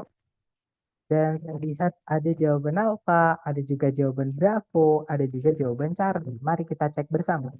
Seperti biasa, teman-teman cari dulu kata kerja sebagai predikat di soal. Ada nggak? Gitu ya. Kalau ditarik dari depan ke belakang, nah tidak ada predikat sama sekali di situ, teman-teman. Karena kalimat itu wajib punya predikat, berarti titik-titik di sini harus diisi oleh predikat. Nah, subjeknya adalah the process. Nah, di soal tidak ada conjunction yang menghubungkan dua SP, ya sudah, berarti kita hanya kehilangan predikat saja. Di pilihan A, B, C, D, yang predikat adalah entah itu alpha atau Charlie. Nah, kalau yang delta, involved ini ya teman-teman. Karena involve itu artinya melibatkan. Dia butuh objek. Oke, karena kalau kita bilang melibatkan, misalkan eh, proses ini melibatkan. Nah, melibatkan siapa? Jadi harus ada atau melibatkan apa? Gitu ya. Jadi melibatkan itu butuh objek. Sedangkan kalau teman-teman lihat yang Bravo, itu kan setelah involved ini kan nggak ada objeknya. Dia langsung nabrak preposisi, teman-teman. Otomatis ini verb 3. Karena kata kerja butuh objek, kok tidak ada objeknya, itu pasif. Nah, verb 3 yang berdiri sendiri tanpa auxiliary sebelumnya tidak bisa menjadi predikat. Gitu ya, teman-teman. Kalau yang delta itu ada men-mennya. Kata-kata kalau berakhiran men-men, 90% dia adalah kata benda. Dan kata benda tidak bisa jadi predikat. Ya, jadi antara alpha atau Charlie. Nah, kalau kita lihat bedanya alpha sama Charlie, yang alpha itu kan bentuknya to be diikuti verb 3, teman-teman. Nah, to be verb 3 itu rumus pasif. Oke, sedangkan involve itu kan verb SIS. Verb SIS itu adalah aktif. Nah, bedanya pasif sama aktif apa? Kalau pasif tidak boleh lagi dikasih objek. Sedangkan kalau dia aktif, ya harus dikasih objek karena involve butuh objek, teman-teman. Nah, untuk mengetahui apakah kita butuhnya yang Charlie atau yang Alpha, dilihat aja setelah titik-titik ada objeknya atau tidak. Nah, ternyata setelah titik-titik ada kata water, artinya air. Air itu kata benda, teman-teman. Nah, berarti ada objeknya ya. Nah, kalau ada objeknya berarti cari yang aktif. Nah, jawabannya adalah yang Charlie, bukan yang Alpha. Gitu ya, teman-teman. Akhirnya benar. Alhamdulillah, tapi nggak apa. Nanti ketika teman-teman sudah sering-sering latihan, pasti akan bisa kok teman-teman. Mungkin karena kita baru kenalan gitu ya, maksudnya dengan aktif pasif ini dan mungkin teman-teman juga yang saya sampaikan tadi, ini salah satu soal yang paling sulit di TOEFL teman-teman, karena kita harus berurusan dengan makna atau konteks gitu ya. Tapi sekali lagi, kalau teman-teman sudah sering-sering latihan, itu nanti udah dipastikan vocabnya akan nambah dan itu akan membantu teman-teman seperti itu. Gitu ya. Iya, Mister, ini paling sulit biasanya nebak-nebak. Jangan ya, teman-teman. Jadi gini, kalau nebak-nebak itu ketika latihan. Tapi tetap nanti teman-teman konfirmasi di pembahasannya. Jadi setelah latihan dicek, bener nggak tebakan saya gitu. Ya, tapi nebak itu jangan asal, teman-teman. Maksudnya nebak itu harus dikuatkan dengan alasan. Jadi kenapa teman-teman nebak jawabannya itu. Seperti itu. Gitu ya. Nah, itu dengan sering-sering latihan. Luar biasa, Zar, materi pasif aktif. Kemudian pasif sentence selalu nggak perlu objek ya, Mister. Eh, kalau secara materi atau apa namanya fundamentalnya atau secara umum gitu ya, basically itu tidak boleh dikasih objek. Nah, tapi sekali lagi yang saya sampaikan tadi teman-teman, di grammar atau struktur bahasa Inggris ya, itu selalu ada pengecualian. Jadi ada kasus di mana teman-teman walaupun itu pasif tapi boleh punya objek gitu ya. Kayaknya nanti akan ada teman-teman. Tapi kalau nggak ada nanti saya kasih di akhir gitu ya. Saya jelaskan di akhir. Oke. Kemudian Kak, soal-soal ini banyak ya di grup. Pengen lancar. Nanti pasti saya berikan. Oh, tadi saya sudah. Selesai sesi sore tadi sudah saya kirimkan teman-teman. Ya, soal-soal yang eh, penunjang, maksudnya materi penunjang untuk materi aktif pasif ini. Nanti kalau teman-teman eh, pengen latihan, saya sarankan, pokoknya teman-teman saya sarankan latihannya itu yang saya berikan dulu ya, jangan yang dari lembaga, karena lembaga itu hanya buku kayak apa ya, kayak bonus gitu loh teman-teman. Tapi itu tidak saya sarankan ketika teman-teman sedang mengikuti kelas, karena nanti teman-teman akan bingung karena nggak nggak nyambung gitu teman-teman, maksudnya nggak plek sama urutannya seperti itu. Jadi fokus saja dengan yang saya berikan dulu seperti itu. Benar cuman satu aja. Maksudnya, Miss, benar cuma satu aja. Oh, maksudnya cuma benar satu aja. That's okay, guys. It's okay. It's a process ya. At least you started somewhere. Setidaknya teman-teman sudah mencoba dan benar gitu. Nggak apa-apa. Make more correct answers ya. Teman-teman harus membuat lebih banyak jawaban benar. Caranya gimana? Latihan, latihan, latihan. Seperti itu. Biar nggak cuma satu gitu ya. Biar nambah lagi, nambah lagi. Intinya bikin progress, teman-teman. Oke, jangan stuck and don't give up. Seperti itu. Don't surrender. Kemudian, oke Kak, terima kasih sama-sama. Yang dari lembaga di share di mana ya, Zat? Kalau teman-teman, jadi yang dari lembaga itu sebenarnya buku Longman, wis. Nah, kalau mungkin teman-teman pernah kursus di tempat lain atau misalnya teman-teman pernah dengar buku Longman TOEFL itu ya, buku Longman TOEFL itu di mana-mana, di kursusan mana-mana itu kayaknya dipakai gitu. Tapi saya tidak sarankan teman-teman pakai itu. Oke? Seperti yang saya sampaikan di hari pertama, teman-teman. Contohnya di structure aja. Di structure itu buku itu kalau teman-teman dikasih yang versi lengkap ya, itu ada 66, kalau saya nggak salah ya teman-teman, correct me if I'm wrong, ada 66 chapter atau 66 skills. Padahal teman-teman hanya punya waktu sekitar 30 detik dalam mengerjakan satu soal structure. It's not gonna be enough, teman-teman. Ya, you will need more time. Jadi tidak disarankan. Dan selain itu, teman-teman, Longman itu membuat bukunya itu, buku TOEFL-nya itu, tahunnya adalah 2003, terbitan 2003. Ya, yang mana TOEFL itu sekarang sudah di tahun 2025, yang mana setiap tahun TOEFL pasti mengalami perubahan. Sekarang itu sudah beda sekali, teman-teman. Kalau dari bobot soalnya lebih mudah daripada yang di Longman. Ya, tapi di teknis itu yang biasanya bikin teman-teman tegang. Ya, teknis tes itu juga mempengaruhi psikologinya teman-teman. Tapi kalau teman-teman sudah benar-benar prepared, ininya well prepared gitu ya, benar-benar ready, ketika tes itu nanti gangguan apapun tidak akan menjadi masalah. Makanya saya sampaikan setiap mumpung teman-teman masih ada waktu persiapan, hajar waktunya sebaik mungkin teman-teman. Karena kalau sudah real test, teman-teman nggak bisa lagi buka kamus, nggak bisa lagi tanya siapa-siapa, seperti itu. Gitu ya. Jadi yang di grup, yang buku Longman itu, yang dari lembaga itu, kalau teman-teman belum dapat, tidak apa-apa. Atau nanti boleh request aja, maksudnya japri saya, nanti saya kirimkan yang versi lengkapnya. Gitu ya.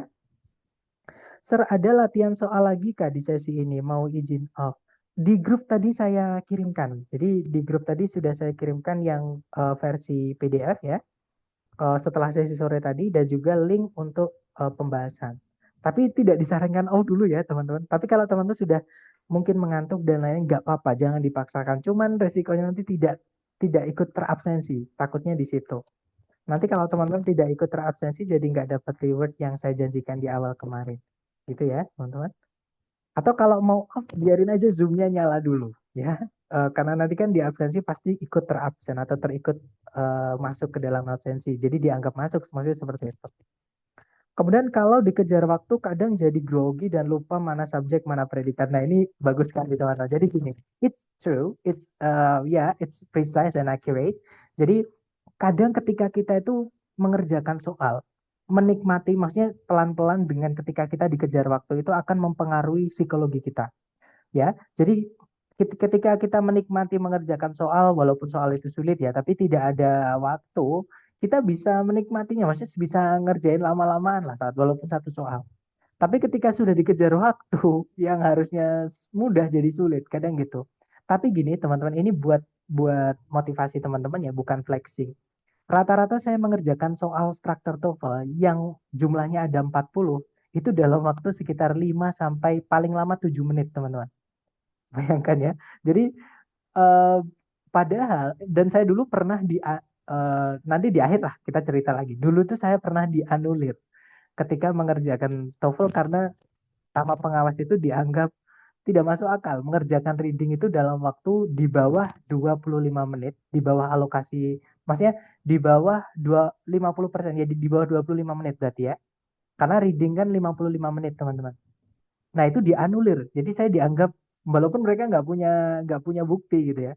Jadi dianulir seperti itu. Saking cepat mengerjakannya. Seperti itu. Kemudian gitu ya. Jadi saran saya ketika jadi gini, maksud saya tadi adalah saya jadi jadi lupa mau lanjutin karena sambil saya baca yang lain, teman-teman. Jadi maksud saya adalah ketika teman-teman sudah benar-benar ready, maksudnya ketika sering-sering latihan, grogi itu tidak akan ada. Justru ketika teman-teman mengerjakan itu kayak cuman gini doang gitu. Jadi kayak cepet banget seperti itu. Gitu ya, teman-teman. Dan nanti di akhir akan saya buat teman-teman yang mungkin tertarik ikut ekstensi nanti ya, akan saya kirimkan reviewan dari teman-teman yang lain ya yang sudah berhasil melakukan peningkatan yang benar-benar signifikan seperti itu. Nanti saya berikan di akhir untuk testimoninya, teman-teman. Kemudian susah mana Kak ya TBI. Nah, kalau si mau ini nggak masuk akal juga, teman-teman. Maksudnya gini, Kalau pertanyaannya yang susah mana? TBI SIMAUI sama TOEFL, Kak. Lebih susah TBI SIMAUI. Nah, atau gini deh, jangan ke TBI SIMAUI, teman-teman. TOEFL, sama-sama TOEFL ya. TOEFL yang resmi dari ITS dengan TOEFL yang prediksi, yang bikinan-bikinan orang Indonesia itu. Salah satunya adalah SIMAUI itu, teman-teman. Nah, itu sulit mana? Sulit yang prediksi, jauh, teman-teman. Makanya saya bilang tadi, longman itu jauh lebih sulit dibandingkan yang benar-benar yang dari ITS. Seperti itu. Gitu ya, makanya saya nggak pakai longman, teman-teman. Oke, saya menyusun materi sendiri. Nah, untuk soal-soal yang saya berikan di kelas ini adalah soal-soal cloningan. Jadi soal yang asli dari ITS saya cloning. Saya bikin yang cara mengerjakannya sama, tapi kata-katanya saya rubah supaya tidak mencolok, teman-teman. Takutnya kalau benar-benar plek, nanti saya dicurigai dari pihak ITS. Loh, ini kok punya soal kita, baru keluar kok udah dipakai gitu, takutnya seperti itu. Makanya saya rubah kata-katanya, kemudian pilihan gandanya itu saya bolak-balik gitu ya, saya acak seperti itu supaya menghilangkan. Nah, tapi si mau ini sulit banget, teman-teman. Sulitnya terutama di reading. Kenapa saya bilang sulit? Orang itu kalau membaca sesuatu, normalnya itu kan dari awal, teman-teman. Mungkin teman-teman menyadari yang saya ucapkan barusan ketika coba teman-teman membaca sesuatu. Pasti teman-teman membaca sesuatu itu dari awal, ya kan? Nah, kalau si Maui tiba-tiba soal reading nomor satu itu tiba-tiba jawabannya di paragraf 4. Nah, jadi teknik mengerjakan soal si Maui dengan TOEFL itu berbeda, terutama di reading, teman-teman. Tapi kalau yang structure sama, ya. Ya kalau structure sama, cuman babnya lebih banyak kalau di structure, teman-teman ya. Tenses itu keluar. Kalau di TOEFL ITS yang resmi itu tidak keluar. Tenses itu tidak dipertanyakan, teman-teman.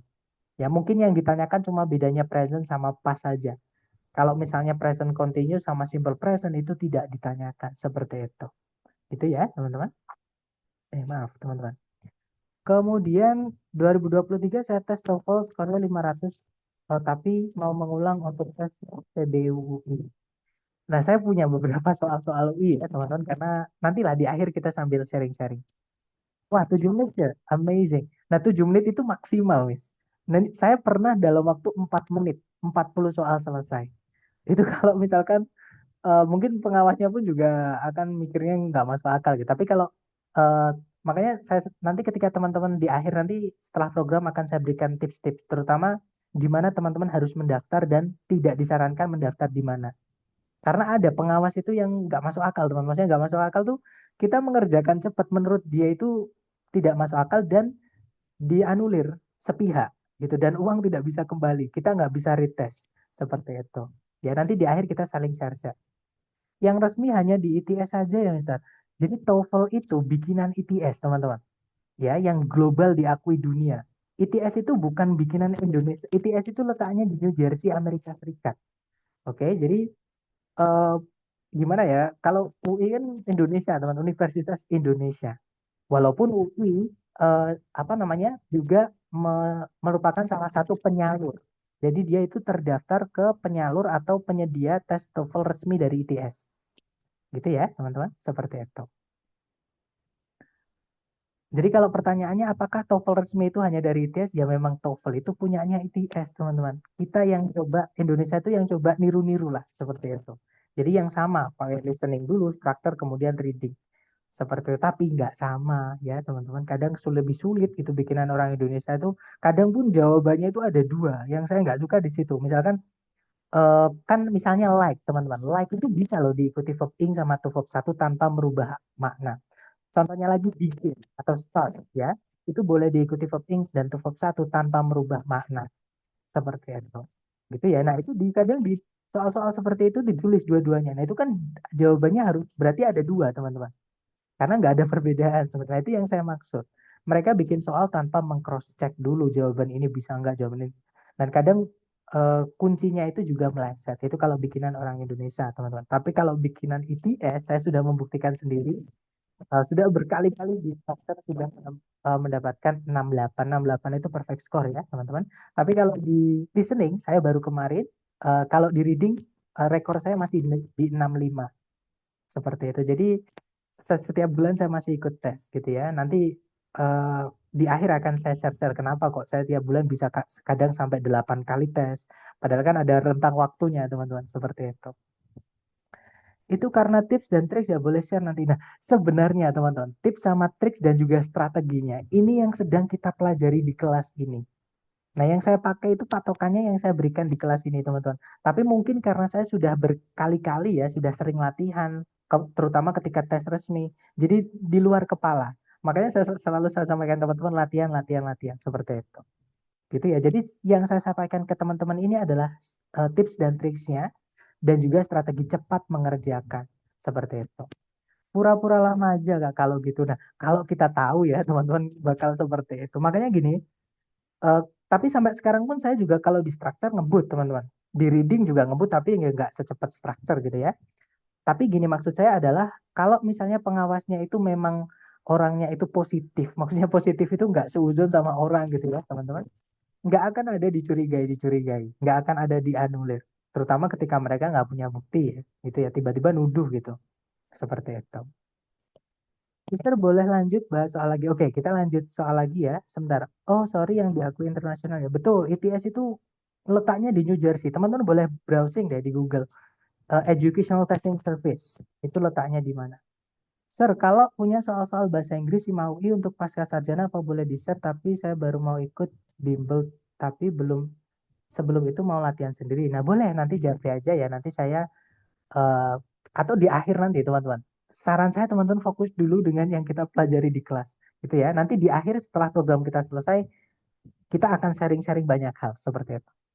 Rekomendasi latihannya di mana ya? Misalnya di grup. Seperti itu teman. Di grup itu kan setiap atau nanti saya up deh ya. Nanti saya up lagi. Saya reply terus saya up bagian PDF yang saya kirimkan tadi. Itu ya. Yuk, yuk, Mister, soal lagi. Oke, kita lanjut ke soal berikutnya. Nomor 16 ya, masih ada 5 soal, teman-teman. Waktunya 30 detik dimulai dari sekarang, silahkan.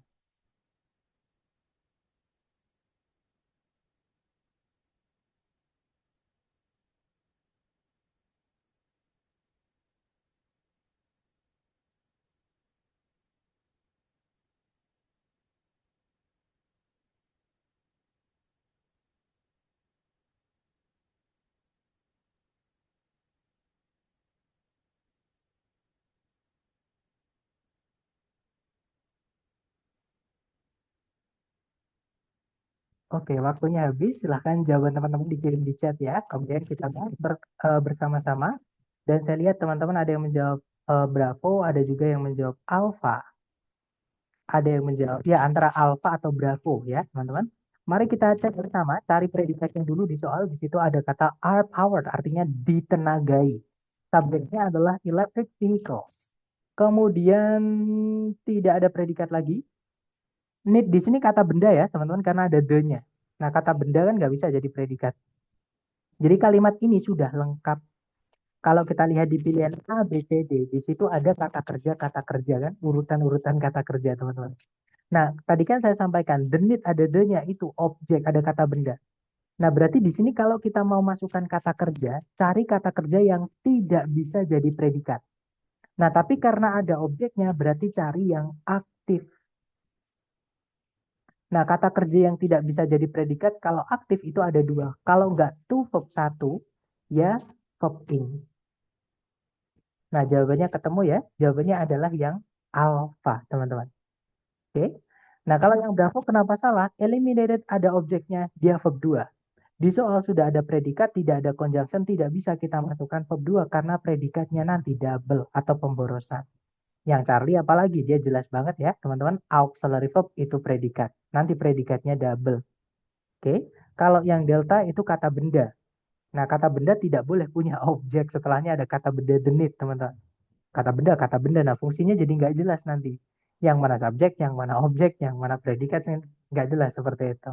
Nah, jadi delta tidak bisa ya. Jawabannya adalah yang alpha. Nanti kalau dibaca, electric vehicles are powered by batteries, eliminating the need for gasoline. Jadi kalau diartikan, kendaraan-kendaraan listrik ditenagai oleh baterai yang menghapus atau yang apa ya, eliminate itu artinya banyak sih sebenarnya teman-teman. Menghilangkan atau ya atau menghilangkan gitu ya. Menghilangkan kebutuhan untuk bensin atau gasoline seperti itu. Kalau ada the itu selalu jadi kata benda ya Mr. Subject. Betul. Kan kita kalau bilang the book, buku itu. Nggak bisa kita bilang misalnya apa teman-teman? Misalnya the eat itu nggak bisa. Ya, adanya the food, makanan. Tapi kalau makan nggak bisa dikasih the. Seperti itu. Gitu ya. Terkecoh need Mister. Nggak apa-apa, itu oke. Tapi diingat-ingat ya, kalau ada the-nya itu pasti setelahnya kata benda. Nah, need itu bisa jadi kata benda, teman-teman ya. Supaya teman-teman tidak ini ya tidak masa sih Sir, need bisa jadi kata benda, kita cari aja teman-teman. Jadi artinya mirip dengan necessity, kebutuhan. Nah, jadi need itu ada angkanya kalau teman-teman cek di kamus ya, menandakan bahwa dia memiliki lebih dari satu kelas kata. Memang kelas kata pertama dia adalah kata kerja. Nah, tapi kalau kita cari yang di kelas kata kedua, dia adalah noun atau kata benda, teman-teman. Contohnya ya, there is a, itu menandakan juga keluarganya the, teman-teman. A growing need, jadi kebutuhan yang semakin growing itu yang menumpuk, yang semakin tumbuh atau semakin besar gitu, teman-teman. Itu ya. Nah, ini juga the need, ya kan? Makanya noun seperti itu. Dan noun itu nggak bisa jadi predikat. Fungsinya kalau nggak subjek ya objek seperti itu. Kemudian eh, are powered itu predikat ya Mister bentuk pasif. Betul. Nah, kalau teman-teman sering-sering ketemu nanti pasti teman-teman akan otomatis. Oh, bentuk be verb 3 itu pasif, predikat, auxiliary verb. Betul, Mas. Jadi dia pasif ya dan dia predikat. Pasif itu rumusnya cuma dua kok, teman-teman. To be verb 3 atau verb 3 yang berdiri sendiri tanpa auxiliary sebelumnya. Bedanya kalau to be verb 3 predikat, kalau verb 3 tanpa auxiliary sebelumnya bukan predikat, tapi dua-duanya pasif. Seperti itu. Gitu ya. Cuman bedanya itu predikat atau bukan gitu aja. Kemudian terkecoh the need, Mister. Ya, yang tadi ya. Jadi the itu memang diingat-ingat the itu penanda kata benda. Setelahnya harus ada kata benda dulu, teman-teman. Sebelum nabrak bagian kalimat yang lain. Misalnya di sini keterangan. Preposisi kan merubah kata benda setelahnya menjadi keterangan, teman-teman. Itu ya. Tapi dalam konteks soal ini kok jadi objek ya, Mister? Ya kan kata benda, teman-teman. Kata benda itu fungsinya ada dua. Kalau nggak subjek, ya objek. Dibilang subjek karena letaknya dia di sebelum predikat. Nah, dibilang, oh, kenapa dia bukan subjek, Sir? Karena setelahnya nggak ada predikat. Ya kan? Masa predikat dulu baru subjek? Kan jadi pertanyaan nanti, teman-teman. Gitu ya. Nah, jadi ini adalah objek. Kata benda itu fungsinya cuma dua, teman-teman. Kalau nggak subjek, ya objek. Kalau dia bukan tempatnya subjek, berarti dia objek. Makanya the need ini fungsinya di kalimat atau posisinya di kalimat itu jadi objek. Dan objek itu dibuatnya cuma dari kata benda atau kata ganti, teman-teman. Sama kayak subjek ya. Subjek dibuatnya kalau nggak dari kata benda ya kata ganti. Seperti itu. Iya. Kita lanjut lagi ke nomor berikutnya. Silahkan dicoba dulu. Waktunya 30 detik. Dimulai dari sekarang. Silahkan teman-teman.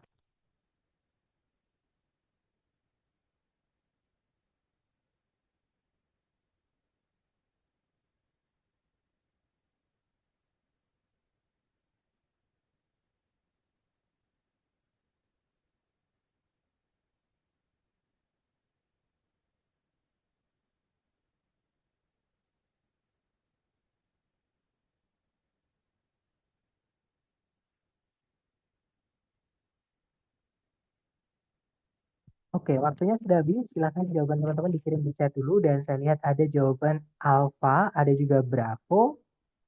Oke, antara alpha atau bravo, ada juga delta. Oke, kita cek bareng ya, teman-teman. Cari predikatnya dulu di soal. Seperti biasa, di situ ada kata ternyata belum ada, teman-teman. Berarti di sini kita harus carikan predikat. Subjeknya adalah techniques. Nah, berarti hanya membutuhkan predikat saja.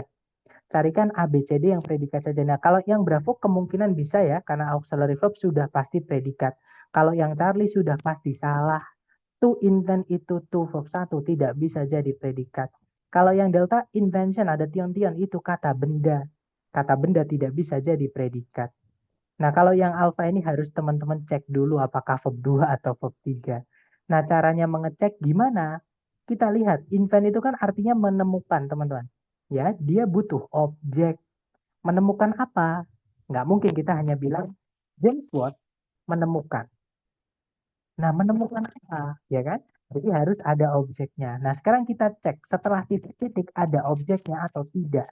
Ternyata setelah titik-titik ada preposisi in yang merubah kata benda the late 18th century ini menjadi keterangan. Nah, keterangan tidak bisa jadi objek, teman-teman. Padahal invent tadi butuh objek.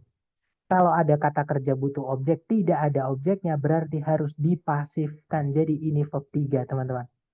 Verb 3 berdiri sendiri tanpa auxiliary sebelumnya tidak bisa jadi predikat. Kita tadi butuhnya predikat. Jadi jawabannya yang benar ya, bravo. Nanti kalau dibaca, techniques for using steam power to drive machinery were invented in the late 18th century by James Watt. Jadi kalau diartikan, teknik-teknik untuk menggunakan tenaga uap untuk mendorong gitu atau untuk menenagai gitu ya permesinan ditemukan di akhir abad ke-18 oleh James Watt. Seperti itu. Ya, akhirnya benar yang ini. Alhamdulillah. It's okay. You've made progress, guys. Teman-teman setidaknya membuat progress gitu ya. That's okay. You've started somewhere. Sudah mulai sudah mulai klik gitu ya. Kalau misalkan lampu itu sudah mulai ada apa nyala dikit-dikit gitu. Nah, sekarang kita lanjut lagi ke nomor berikutnya. Dicoba lagi, jangan takut benar lagi. 30 detik dimulai dari sekarang. Silahkan, Dono.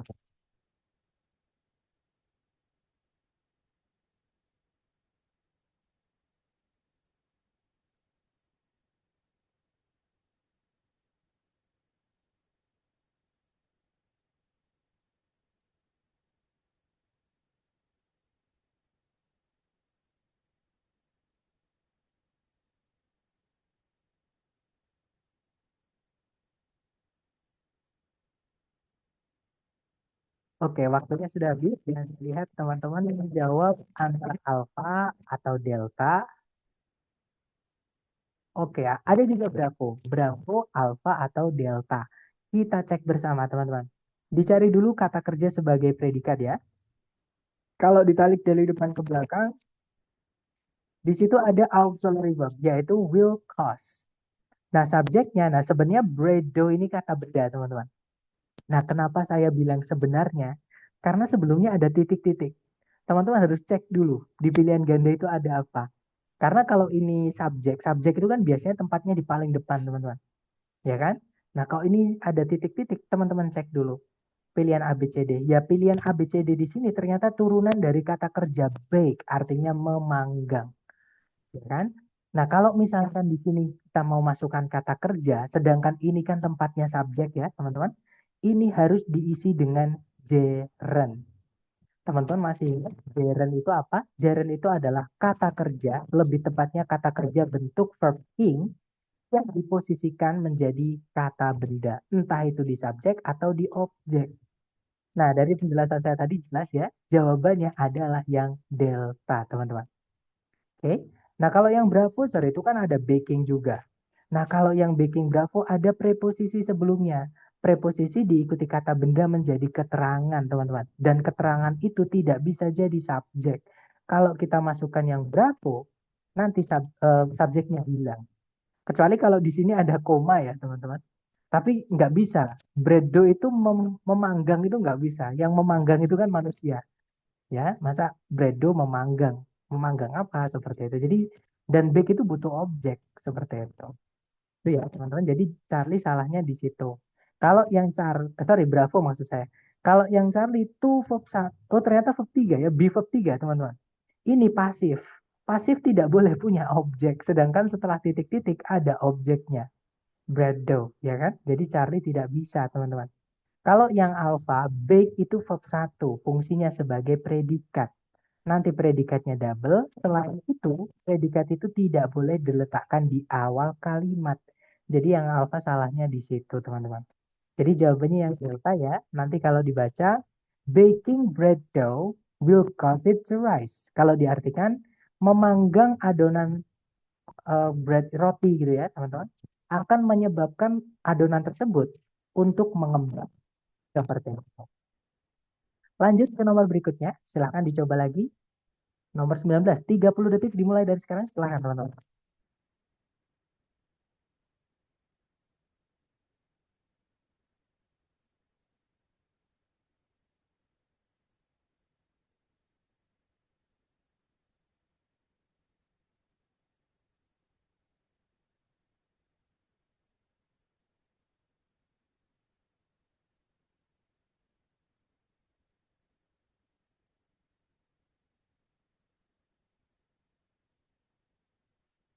Oke, waktunya habis. Dan saya lihat teman-teman ada yang menjawab Bravo, ada juga yang menjawab Delta, ada juga yang menjawab Alpha. Oke, Alpha, Bravo, atau Delta. Oke, kita cek bareng. Dicari dulu kata kerja sebagai predikat. Di situ ada can make. Subjeknya adalah high levels. Kemudian tidak ada predikat lagi, juga tidak ada conjunction yang menghubungkan dua SP. Jadi kalimat ini sudah lengkap. Nah, titik-titik terletak di setelah kata kerja can make, artinya membuat. Membuat itu butuh objek ya, teman-teman. Nah, dan dia aktif. Ya sudah, berarti di titik-titik teman-teman harus mencarikan objek. Nah, di pilihan A, B, C, D yang ada objeknya, yang alfa nggak bisa. Itu bukan objek ya, teman-teman. It-nya itu subjek. Karena setelahnya ada predikat. Jadi it-nya ini subjek. Sedangkan di sebelumnya kan nggak ada conjunction yang menghubungkan dua SP. Jadi yang alfa tidak bisa. Kalau yang Bravo, difficult itu kata sifat, teman-teman. Tidak bisa jadi objek. Nah, objek itu dibuatnya sama dengan subjek, hanya beda tempat saja.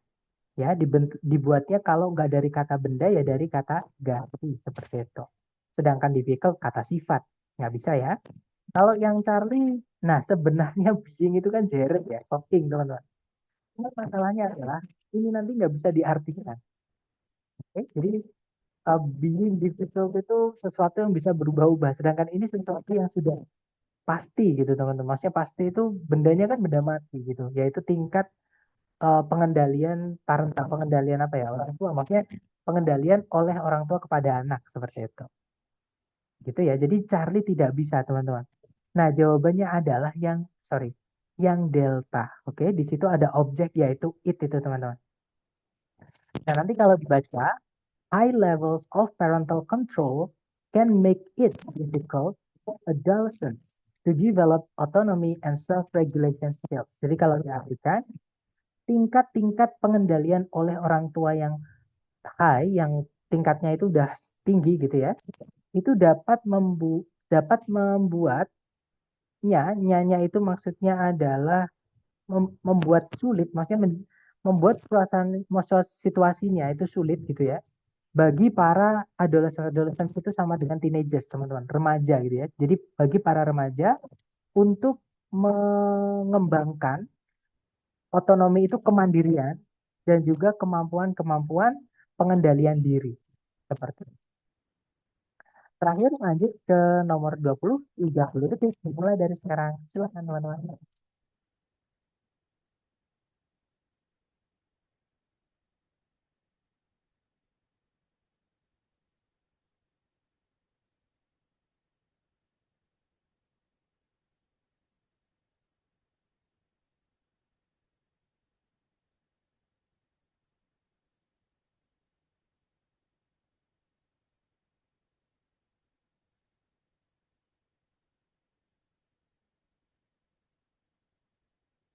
Oke, waktunya sudah habis dan saya lihat teman-teman menjawab Charlie, Charlie, ada juga Bravo, ada juga Alpha.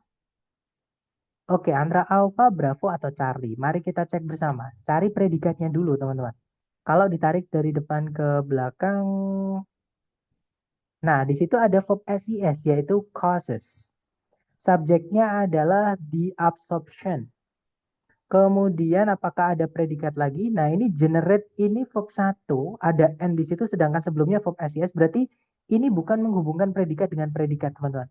Nah, fanboys ini bisa teman-teman jadikan patokan untuk dimasukkan ke dalam, maksudnya titik-titik ini dicarikan apa gitu ya. Nah, kan di soal itu sudah lengkap, teman-teman. Ada subjeknya, ada predikatnya. Tidak ada conjunction yang menghubungkan dua SP. Yang ada hanya fanboys yang menghubungkan bagian kalimat yang sama. Karena setelahnya ada verb 1, maka sebelumnya juga harus ada verb 1, tapi yang bukan predikat. Nah, kalau teman-teman ngerti maksud saya, to verb 1 yang bukan predikat itu adalah to verb 1, teman-teman. Gitu ya. Jadi carikan A, B, C, D yang to verb 1. Ya, jadi jawabannya yang benar adalah, sorry, teman-teman, maaf. Jawaban yang benar adalah yang Charlie. Seperti itu. Kalau yang alpha, verb ing ini kan nggak setara nanti. Ini materi hari kedua, teman-teman ya, tentang penggunaan fanboys yang bukan menghubungkan bagian kalimat yang sama. Ya kan? Nah, kalau yang bravo itu verb 1, tapi hati-hati. Nggak bisa kita masukkan di sini, teman-teman. Karena verb 1 itu predikat, sedangkan di soal sebelumnya move ini tidak ada conjunction yang menunjukkan 2SP. Jadi nggak bisa kita masukkan predikat lagi. Gitu ya. Kalau yang delta, the move, ini move-nya adalah kata, benda, yang gerakan. Gitu ya. The move kayak gerakan dansa itu, teman-teman. Jadi bukan bergerak artinya, tapi artinya gerakan. Karena ada the-nya. Nah, nanti nggak setara, teman-teman. Generate itu adalah kata kerja. Ya. Nah, jadi jawabannya adalah yang cari. Itu bisa teman-teman generate-nya itu tambahkan to juga nggak apa-apa. Jadi kita bisa bilang to move and to generate, atau to yang kedua teman-teman hapus juga nggak apa-apa. Sama kayak kita bilang gini, mereka adalah ayahku dan ibuku. Nah, kita bisa bilang they are my father and my mother. Atau my-nya disebut sekali aja, teman-teman. Jadi they are my father and mother. My father and mother. Ya, betul. My dad and mom. Seperti itu. Gitu ya. Jadi my-nya sama kayak verb 1. Misalkan saya ingin belajar dan sukses. Misalkan jadi kita bilangnya I want to study and to succeed. Atau I want to study and succeed. Sama ya teman-teman, nggak apa-apa. Karena to-nya yang kedua itu dihilangkan karena sebelumnya sudah disebutkan. Tidak disebutkan lagi tidak apa-apa. Ya itu keunikan Fanbus. Oke, nah jadi jawabannya yang cari ya, nanti kalau dibaca, in photovoltaic cells, the absorption of photons by semiconductor materials causes electrons to move and generate an electric current. Jadi kalau diartikan, dalam sel-sel fotovoltaik, fotovoltaik itu proses perubahan cahaya menjadi listrik, jadi volt gitu ya teman-teman. Penyerapan foton oleh bahan semikonduktor itu menyebabkan elektronnya untuk berpindah atau bergerak dan menghasilkan arus listrik. Seperti itu. Kemudian ada pertanyaan, Mister, it difficult kok bisa jadi objeknya? It itu kata ganti, teman-teman. Kalau teman-teman cek di kamus, it itu kata ganti. Dan khusus untuk it ya, jadi kalau di TOEFL khusus untuk it, TOEFL structure. Itu dia di subjek dan objek tempat, dia tidak berubah. Jadi it itu sama dengan it. Ya, jadi it itu pronoun atau kata ganti. Digunakan entah itu sebagai subjek, entah itu sebagai objek, tergantung tempatnya. Kalau tempatnya di depan, contohnya ini ya, it wasn't my idea. Nah, it-nya itu sebagai subjek. Contohnya lagi yang sebagai subjek, it lives in Madagascar. It-nya itu jadi subjek, teman-teman. Contohnya lagi, it was terrible. It-nya itu subjek. Nah, tapi it selain jadi subjek, bisa juga jadi objek. Contoh ya, teman-teman, sebentar karena dia kata, nah ini contohnya. I found it hard. Sama kayak kita bilang, I found it difficult to concentrate. Jadi it-nya ini dia sebagai objek. Subjeknya adalah I. Kok bisa jadi objek? Karena kelas katanya pronoun, teman-teman. Sekali lagi ya, subjek dan objek itu dibuatnya dari kelas kata yang sama. Kalau nggak dari kata benda, ya dari kata ganti. Kalau nggak dari noun, ya pronoun. Noun itu kata benda, pronoun itu kata ganti. Seperti itu. Kemudian karena saat ini yang saya pahami, penentuan objek adalah sesuatu di luar predikat dan subjek. Tidak selalu, ada juga keterangan, teman-teman. Ya, jadi kalimat itu kalau misalnya lengkap itu ada SPOK. Jadi subjek, predikat, objek, keterangan. Nah, jadi selain objek, selain subjek predikat itu juga ada keterangan. Seperti itu. Nah, kalau it-nya itu dia adalah objek tadi ya, karena dia terletak di setelahnya can make. Seperti itu. Mister, kenapa bukan yang alpha? Oh, maksudnya soal yang terakhir tadi ya. Yang alpha itu verb ing. Yes. Karena kalau misalnya di sebelumnya, setelahnya n itu kan nggak ada verb ing sama sekali. Sedangkan n itu atau fanbase itu harus menghubungkan bagian kalimat yang paralel atau setara. Jadi kalau setelahnya verb 1 ya sebelumnya harus verb 1. Kalau setelahnya misalnya verb ing, nah baru sebelumnya juga verb ing. Jadi yang alpha itu salah karena setelahnya n tidak ada verb ing. Seperti itu. Gitu ya. Jadi petunjuk teman-teman di situ adalah salah satunya fanbase itu. Saya kira arena di belakang N dan verb 1 maka sebelumnya harus verb 1 juga. Betul, makanya to move itu kan ada verb 1-nya, teman-teman. To move kan move-nya itu kan verb 1. Jadi to verb 1. Nah, memang yang bravo move itu juga verb satu, tapi teman-teman harus hati-hati. Ada verb satu aja, ada to verb satu aja. Bedanya verb satu aja itu predikat, kalau to verb satu bukan predikat. Nah, kita butuhnya di sini predikat atau bukan. Kan di soal sudah lengkap, teman-teman, subjek predikat. Kalau dimasukkan predikat lagi, predikatnya double. Seperti itu. Jadi cari verb satu yang tidak bisa jadi predikat, yaitu to verb satu ini. Seperti itu. Ya, tenang aja. Mungkin karena teman-teman baru ketemu soal seperti ini nih baru sekali, makanya teman-teman salah. That's okay. Tapi ketika teman-teman sering latihan dan ketemu soal seperti ini, pasti akan hafal dengan sendirinya tanpa harus hafalan. Sekali lagi, sering-sering latihan, ya teman-teman. Sambil saya absen ya, kalau teman-teman ada pertanyaan, boleh ditulis, boleh juga di unmute. Tapi sambil saya absen teman-teman. Silahkan.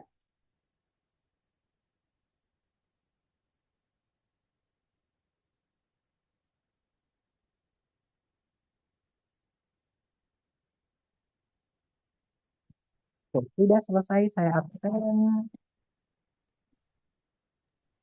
Di chat cukup Mister. Hanya it aja Mister yang pronoun bisa jadi. Oke, ini ya teman-teman. Jadi di pronoun itu ada namanya subject pronoun, ada juga object pronoun. Ini kita yang subjek dulu ya. Jadi kata ganti yang fungsinya jadi subjek atau kita nyebutnya subject pronoun. Sorry, subject pronoun kasih S ya. Atau karena judul nggak perlu kasih S nggak apa-apa. Jadi subject pronoun itu apa aja? Saya itu subjeknya adalah I. Gitu ya. Kemudian kamu atau Anda atau kalian itu you. Kemudian kalau misalnya you mereka itu they. Kalau kita atau kami itu we. Dia itu he, kemudian she, kemudian it. Nah, ini kata ganti, teman-teman. Itu tapi tempatnya di subjek ya, makanya dinamakan subjek pronoun.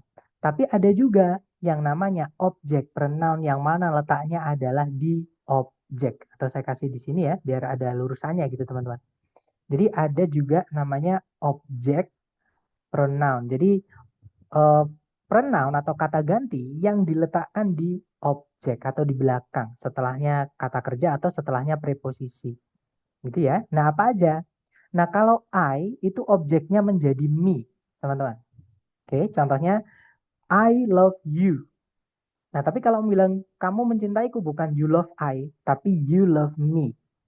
Karena sayanya itu di objek, teman-teman. Makanya you love me, bukan you love I. Kalau I itu di subjek gitu ya. I love you, bukan me love you gitu ya, teman-teman. Kemudian kalau you itu tetap sama. Khusus untuk you sama it itu subjek sama objek sama. Kemudian kalau they pindah ke belakang atau jadi objek jadinya them. Kemudian kalau we pindah ke belakang atau jadi objek jadinya us. Artinya sama kami atau kita gitu ya. Tapi kalau di depan kita mencintai apel. We love apple. Apples gitu ya. Nah, tapi kalau misalkan apel mencintai kita. Apples love us. Bukan apples love we ya teman-teman. Jadi us itu kata ganti yang tempatnya di objek. Kemudian kalau he, dia laki-laki, tempatnya di objek jadinya him. Kemudian kalau she itu kan perempuan, tempatnya di objek jadinya her. Kemudian kalau it tetap teman-teman sama kayak you. Jadi kalau it tetap menjadi it seperti itu. Nah, ini adalah perbedaan dari pronoun yang tempatnya di subjek dan juga di objek. Gitu ya. Sebenarnya umumnya beda tapi ada yang sama yaitu you sama it. Itu bentuk subjek sama objeknya sama, hanya beda tempat saja nanti di dalam kalimat. Seperti itu, Mister. Oke, dapat ya. Sekali lagi, karena materi hari ini cukup sulit, teman-teman, saya mohon untuk nanti atau besok, intinya sebelum materi berikutnya, kalau teman-teman ada waktu luang, mohon direview kembali materinya dan dicatat informasi apapun yang teman-teman pahami. Karena kalau nggak dicatat, sudah berkali-kali terjadi, pasti lupa atau hilang. Dan nanti pasti di materi setelah-setelahnya kita ngulang lagi seperti itu. Jadi nanti tambah lama lagi seperti itu teman-teman.